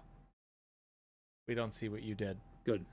Good. Nothing to see here, chat. It's all fine. Everything came out exactly the way we intended. We saw it a little bit, but I couldn't see it because, like, the claw was perfectly hiding the eyeball. Ooh, that's cool. Right. So there it is. The white, and then you use a bright color as a wash. And there you go. And boom. God bless America. Bob's your uncle. It gives you glowy eyes like almost immediately. I'm using the darker green as a wash. I'll go back once this is dry. We'll do the inside of the eye, and then I'll do bright yellow green for the inside of the eye, or you can do yellow over it, like transparent yellow or something, but you can see how you can get really good glowy eyes. And this is just super quick. Is bright green and bright yellow green, which one's brighter technically? That looks like LEDs are in there, and I didn't do anything. Yeah. And that's literally just titanium white and then green. Because then it like flows out to the sides a bit. Yeah, I did the edges around the bronze. So I didn't just paint the inside of the eye. I did a little white as an edge highlight to the areas around it because it has those ledges, those armor plates. So I did a little bit of white there too. Look how bright that looks on that side. Yeah, that's really I mean, that's just really quick if you want to do like glowy eyes. That you can be like that for your whole army and done. All your Space Marine lenses could be just paint white and then take something like bright green, just thin it with water on your brush so that when you touch it, it just bleeds into the eyeball. And that's it. Boom, you're done. Address Chris by his proper name, Lil Billy. That's not me. I mean... What are you talking about? He keeps denying it, but I'm with you. I don't deny or confirm anything in my life. I neither confirm nor deny. I am a good person. Isn't that right, Jason? Jeff Pator Dishonor, take it easy. Got to be up super early for work. Holy cow. I got to get up tomorrow early and go to the airport. No, you don't? Remember, flight's at 10. Oh. I got to be there like 8:30, probably. You know, that's not that early. No, but it's earlier than I would want to get up to the airport on a Friday. That's true. Considering I don't get to Peoria until 4:30 that afternoon because of the time loss. So it's like I lose a whole freaking day. That's true. Right? That'll be a fun trip, though. Floral green would work really well, too. Address, no, I am... Rattlecan, did I hear you say something for the studio, Chris? Batteries on air or therapy Thursdays? I have something that... I actually think Jason's going to think this is awesome. Oh, boy. Now I know he's lying. Now, I'm going to take all my joking out of this statement. I do believe that this one Jason is going to like. Like, actually like. You know? So, get ready. Because it's coming. Now I'm going to paint like a little dot. Like, eyeball dot, even though he's a warjack, but I can imagine it has like a focal point to the lens here. I'll just kind of put a dot of white in there. Rocco, yes, it did happen. And it happened pretty quick, the giveaway. So, shout out to Carlos. He won a Dauntless. Just a little ellipse for where the eyeball would be. And again, you could stop there with just the white. Yeah. But I'm going to put a little bit of yellow on that. He won a Dauntless set, a Brush Vault, and Drunken Brush Goop. Gentastic's Drunken Brush Goop. We'll just do it with transparent yellow. Make it easy. You can do bright yellow green. You can do whatever you want to here. I'm just going to do yellow because the bright green is enough green to... You going to do a lot of water here? Or just no? a bunch of water on the brush, yeah. I'll flood it. He'll flood it. It's El Nino. El Nino. So just a bunch of water on the brush. Probably a full brush load over here. And get it to where the yellow is like this. Oh, look at that. Transparent yellow, man. King. Doing that kind of thing. Yeah. And then we just come in here. Okay. And we go... Oh, yeah. Look at that. Perfect. That's great. So there you go, glowy eyes in no time at all. Now I'm gonna just get the yellow to around the surrounding area a little bit, gives it a little bit more of that glow on the bronze. Kyle She Monk, thank you so much. We have fun here. One of the biggest things to remember when doing stuff like OSL is knowing that you paint a color, like the green, you paint white underneath it, then you paint the green, then you paint white again to brighten it up, and then you go over it with, either the green again to make it brighter or something like the yellow like that. And then, if you wanted to brighten it up again, you could put another littler dot of white on the yellow, and it would make it even brighter. Oh, I'm into this. And there you go. Boom. All right. Everybody... Glowy eyes, as simple as you've ever seen it, and it'll work great on every model you ever do, from display to just troops. There you go. Boom. Great. Everybody calm down, okay? Here, let me just get in 1 second. Oh, yeah. Look at that. Super simple. Look at that eyeball. And it'll work on Space Marines, Warjacks, you name it, whatever you want. It's freaking just amazing. You don't have to really even try. 1 second. There it is. Look at that.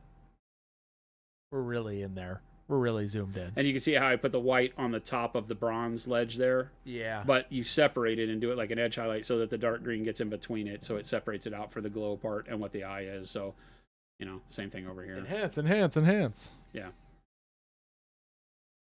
And there you go. Boom. That's at 100%. That's at 200%. This is at 400%. That's really zoomed in. Nice. And now we have a finished Khador Warjack.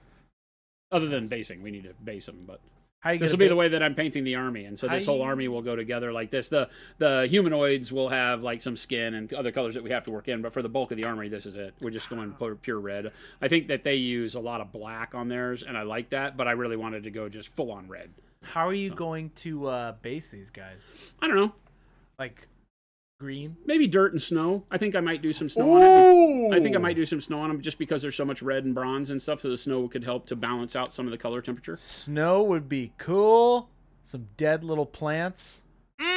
Yeah, like some dry brown grass and just some little specks of snow so it looks like it's, you're in more of the muddy dirt snow, not the full tundra. I think it'd be kind of fun. Yes. I don't typically do that a lot, but I think with these it would work, and it definitely fits for Khador. I was not gonna guess snow, but snow's dope. Yeah, so that's cool. There's a quick little ditty, little palette cleanser to get a model done. I like it. Green base I know where you live. That wasn't from me. That wasn't from me. I know where you live. Closing time. Everybody's out of here. Everybody left early. I got to figure out if I'm taking any models up there and what I got to take with me. Did Gabe give me any rust? Like Gabe, are you there? Did you rust it out? He was supposed to give me some Everybody rust, left. but Jason. Nobody's come over here, so. Oh, because they had a short day. At 5, yeah. So I'm not going to get rust. So. No, I think he has it. Let me ask.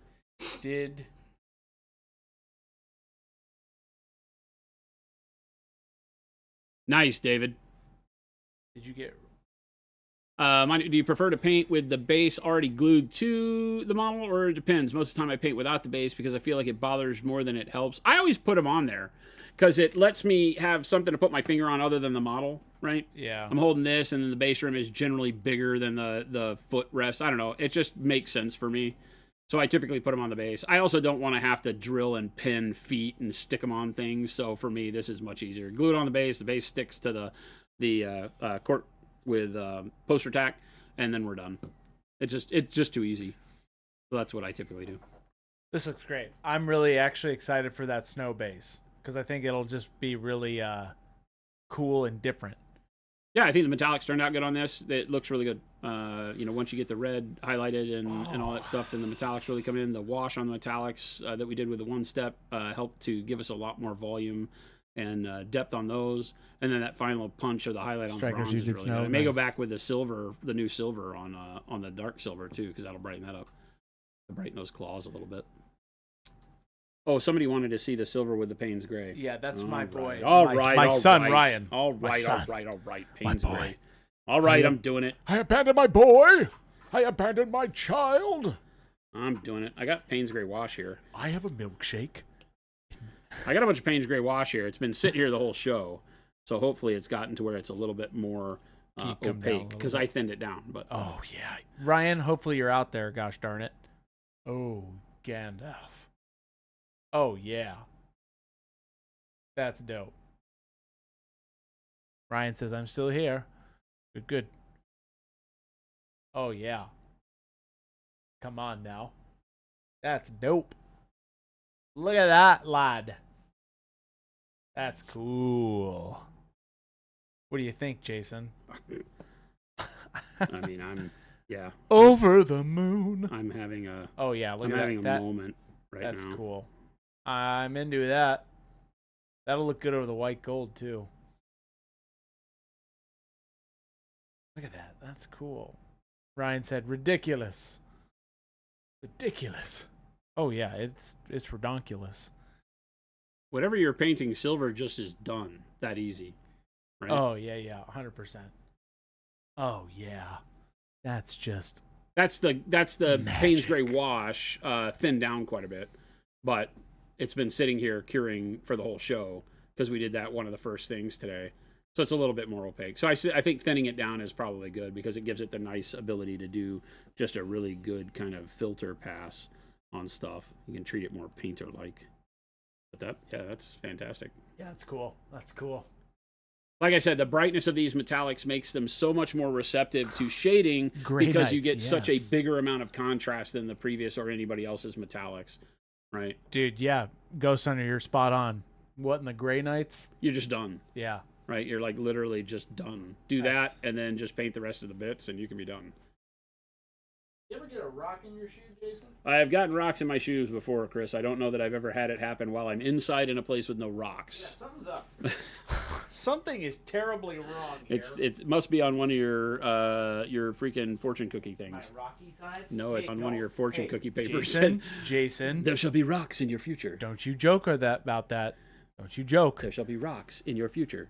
Going to hold, please. I want to now that I've set it, I want to do the silver on these claws. Can you now do dark Gotta shake the magenta? crap out of these new metallics. Can you now do dark magenta over copper? Hey now. Hey, let's everybody calm down. Everybody El Nino. Calm down a bit here. El Nino. Why are you saying El Nino? El Nino. It doesn't have anything to do with El Nino. Nothing that we're doing today has anything to do with El Nino. Jason. Maybe the rock in your shoe. Jason, come on, I need man. you to not. Jason, my man. Let's come on, my man. God. Let's don't be all up. You see what I have to deal with, Chet? Don't be all up in this piece. Come on. What? Come on, man. Man, he putting that silver up on this little here claw. It looks good. How would you like to use this paint a long time from now? That's how we tease you. Stay tuned. That's all I can say. Literally, because who knows? This hasn't come across my desk yet.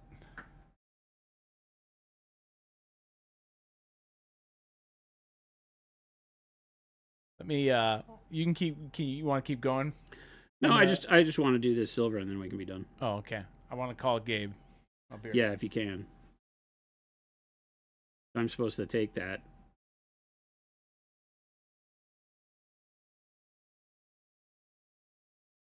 I have to teach a one-step class this weekend at the Adepticon barbecue with the crew that runs Adepticon. So it's going to be a lot of fun. I'm doing a deal where we'll do chromatic underpainting when doing terrain, show them some cool things that they can do. And then we'll paint up, we got a Conquest Knight that we'll paint up too. It's kind of fun. Ah, boy, that silver just pops more. Even for edge highlighting, something as simple as just brightening an edge more.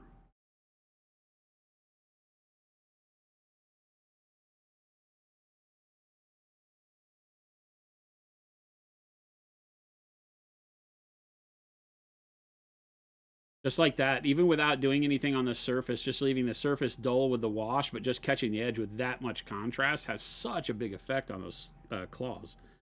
You can get just some little spot, if I can get in here. Some little spots in here on the hand.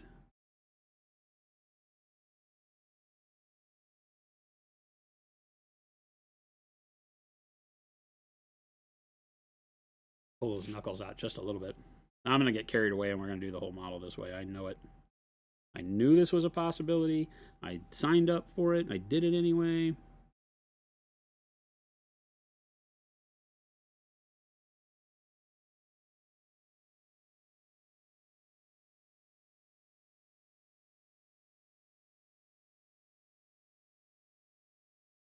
I'll use it as a final highlight over the silver. I think that's the way to do it.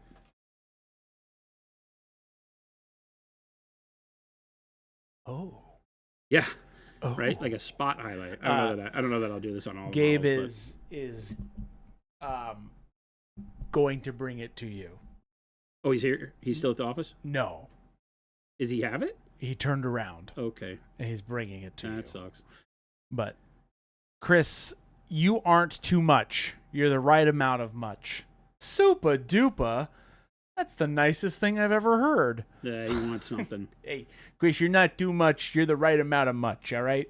He wants something, Chris. Here's a cannoli. Careful.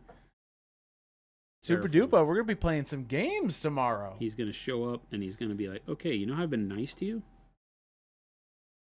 Beware the air quality in Illinois on your travels. With the wildfire smoke, I'm not aware of this wildfire you speak of. Guys in Canada were complaining about it. Really? I need to be more informed about this wildfire. Interesting. Fires here are very different and interesting. Up north is different, but desert fires, they burn quick and bright. So if you can get them under control fast, you can spare a lot of hardship. But they move quickly.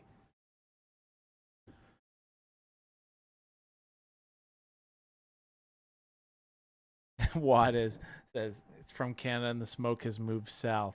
Thanks, Canada. It's Watt's like, thanks, Canada. It got El Nino up in here. Thanks for that TED Talk, Chris. Thank you. It's Vipus, right? Vipus. Mr. Vipus. Vipus 30K.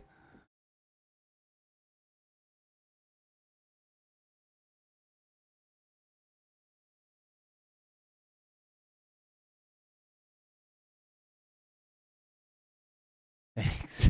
Thank Canada kids. Thanks, Canada. Hey, we love our Canadians. Shannon paid me $100 to say that live. Was it real dollars or Canadian dollars? Oh, no. What's the difference? Was it loons? No, it was doubloons. Doubloon. They paid you 100 doubloons? How much is a doubloon worth, Jason? More than Canada's Let's see. GNP. How much is a doubloon worth? He's asking AI, chat. The doubloon's going to say it's worth $50. Sell it to me. Buy. Sell. Assuming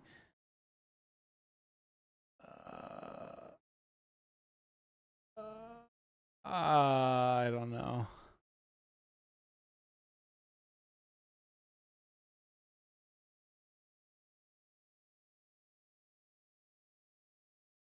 Somebody's saying a Spanish doubloon is generally worth between $1,500 and $10,000 today.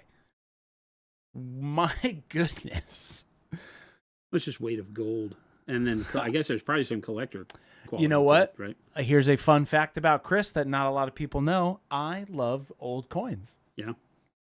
I have a collection myself. I used to. I don't know where it went. That's one of those that I really hate that I lost. That dude can't. Yeah, those are tough. I had some old wheat cents that were crazy from Denver 1914 kind of stuff. Yeah. I don't know if any of them were worth anything, but they're fun.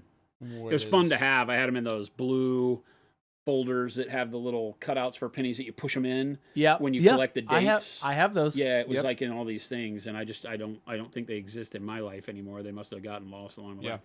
All right, I'm stoked. There we go. Boom. Yeah, I have some gold eagles. I have one from 1898. Oh, far out. 1898? No. 1903. Yeah. Something Like that. Old coins. I like something old coins. from your early days when you were 90. Yes. Before you got to be 93. Question: was there anything different about the metallic paint you were messing with a little ago? Sandwich bro, don't you want to know, you silly little Why did you have to notice? Yes, there was something very different about them.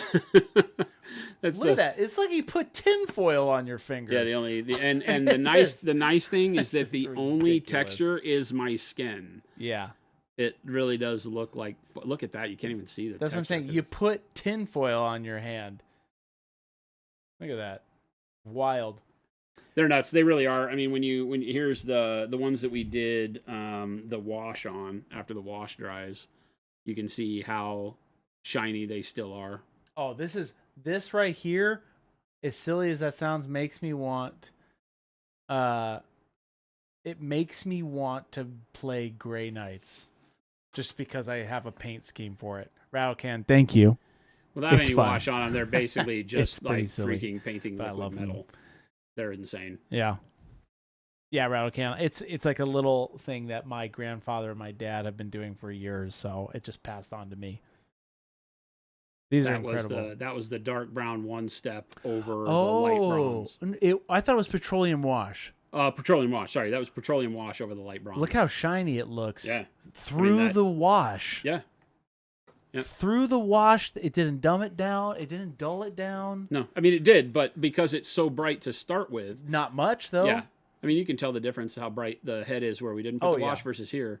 But yeah, it still has plenty of shine even when you put a heavy wash on it because we didn't thin that wash down on this one. It still has plenty of shine. So like I said, I think people are going to love them because they're going to allow you to do some really crazy weathering and shading and highlighting. And they start so bright that they don't dull out so quick. You can still dull them out, but it will take you more and it'll retain that metallic shine that I think so many people are looking for without any effort at all. So excited for people to get their hands on them. Wow. Jason, how do you feel? How do I feel? Yeah. I always feel pretty good. I don't want to brag, but I feel pretty good. Is that bragging? Feel pretty good. Yeah, feel pretty good. I got a model done. Ish. I got to do the base. I think I am genuinely excited for the snow gift. The snow base, not gift, because I just read Wad's thing. One of the guys on a podcast I listened to was complaining because they stopped production of pennies, but then included 2026 pennies in the uncultured set, but raised the price $33. So interesting. Yeah, coins, man. They're going away. I don't want them. I don't need them. I don't want them. Zephyr says I really need to try pinks instead of oranges for red highlight. Yeah, I mean, like I said, the salmon is really the key. Using flesh tones for your first highlight is usually really good because it leans both yellow and pink. So you get an orange, you get a peach is really what you get, right? You don't get pink, you don't get orange, you get peach. That's the color in between. And so you get that salmony peach color, and that gives you a really nice in between. And then you can choose with your bright highlight if you want to move to orange or if you want to go to like pale pink. I prefer pale pink. This is the same thing that we've done on all of our Blood Angels. Even though the reds are different. The reds are different the way I worked them up, but pale pink is still the brightest highlight that I use because it gives that shine without making it feel pink. Is the key, and so that works really, really well. There's a pretty good day. I'm glad you think so. What do you think, Jason? I feel great. It's been a great day. I get to spend all day tomorrow in airports and airlines so that I can get to Peoria, Illinois, and smell the horrible air. It sounds like. Does Hank make some good food? Yes. Yeah. Yeah, Hank does a cookout thing on the Saturday, I think. Oh, right. And then on Sunday, when everybody disperses, I'll teach the class on Saturday. I think the cookout is Saturday. It might be Sunday.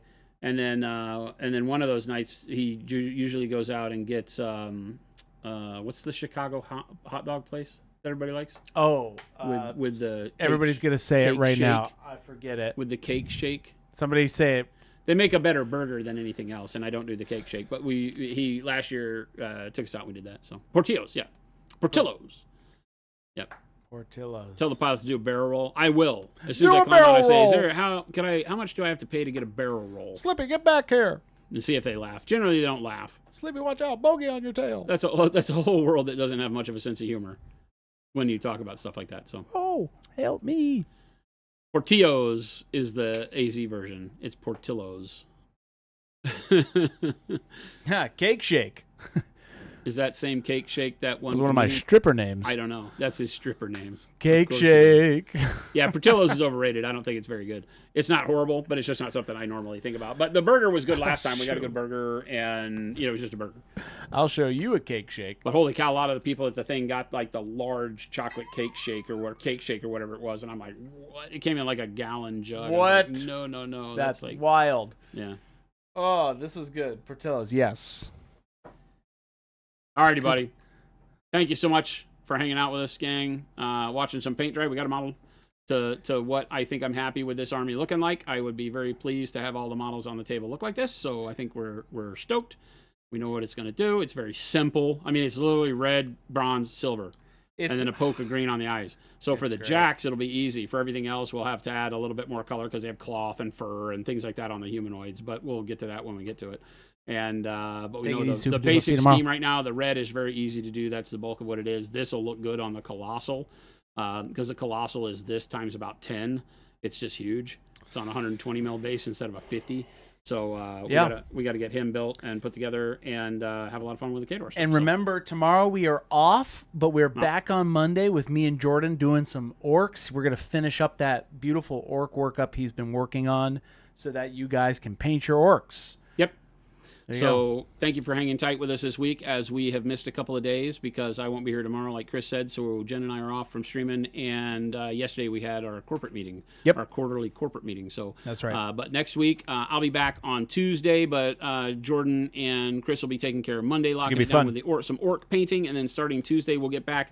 And depending on what we get to, we might paint some more War Machine. We also have got a Conquest model that I want to get built, or that is built here. Yeah. That maybe if Chris can get it primed for me while I'm gone. Yeah. Then we're going to start doing this, and we're going to do this in kind of a more deliberate tutorial form where we're going to start with talking about everything. So it'll take us a lot longer to paint it because we're going to go through all of the thought process and talk about each layer of paint that we put on to give people a more reasonable approach to what I'm doing. I won't, go off into a tunnel, hopefully, and focus. We'll talk about everything we do. I got to figure out a color scheme for it. Kind of like you're doing this one's going to be more of you're not going quick with it. You're going to really be walking through. No, yeah, it's meant to be still something that is in between what I would call display and tabletop. It'll be more detailed than, when we are just painting troops.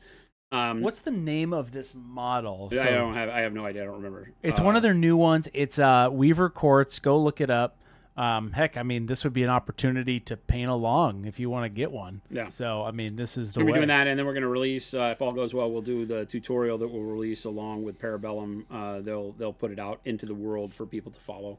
We're not going to do the box art. They've asked me to try to do something other than the box art. I really love the Weaver Quartz models, and I've been trying to figure out what my color scheme is for them, and I'm having a hard time nailing it down. We started painting the moose guy, and I don't know that I'm 100% on the orange skin. I like it, but I don't know that it works across the whole army. So there might be a world where we take this kind of color skin and dial it in on this a little bit more. It's super cool. Yeah, it's a neat color scheme. I just want I need to figure some stuff out with it, but we'll work it through step by step and have some fun with it. So cool. That might be up, or we might do some War Machine and then lead into it if I haven't got my color scheme figured out. Well, one way or another, we'll be putting paint on models. Yes, it's what we do. That's right. So thank you so much for hanging out with us. If you're new around here, came in from a raid, or just found us wandering around on the internet from one of the wonderful platforms we share, we do this Monday through Friday from 2 p.m. to 4 p.m. Monument Standard Time on, it seems like everywhere except LinkedIn, to Chris's chagrin right now. I don't know what you're talking about. We do Twitch, YouTube, Kick, Facebook, and TikTok. So thank you to all of our viewers on all of our wonderful platforms. We won't be here tomorrow, but we will be back on Monday with Chris and Jordan doing some works like we talked about. But make sure to hit the follow or the sub button no matter what platform you're watching from so you get alerts for when we do go live. We've been doing this is our 10-year anniversary of That's the right. stream. We've this been year, doing which it is for a long crazy. time. So for 10 years, we've been doing this at least 5 days a week. Painting with a bunch of nerds like you guys and gals, and we love to see you around. So make sure to check the links that Chris put in chat. Join us on our Discord. We got well over 7,000 amazing painters in our Discord. Great for inspiration, great for making friends, great for just hanging out and chatting with people of like mind and getting a nerd on. So we'd love to see you over there, as well as on monumenthobbies.com, monumenthobbies.eu. We have our main office and headquarters factory here in the U.S. We have a warehouse in France, in Plumé, where we ship and handle all of our EU customers. So feel free to check out either of those. And we would love to have you try our products and paint some gray models. Turn them beautiful. That's right. Everybody, thank you so much. We will catch you back here on Monday. Have a good weekend.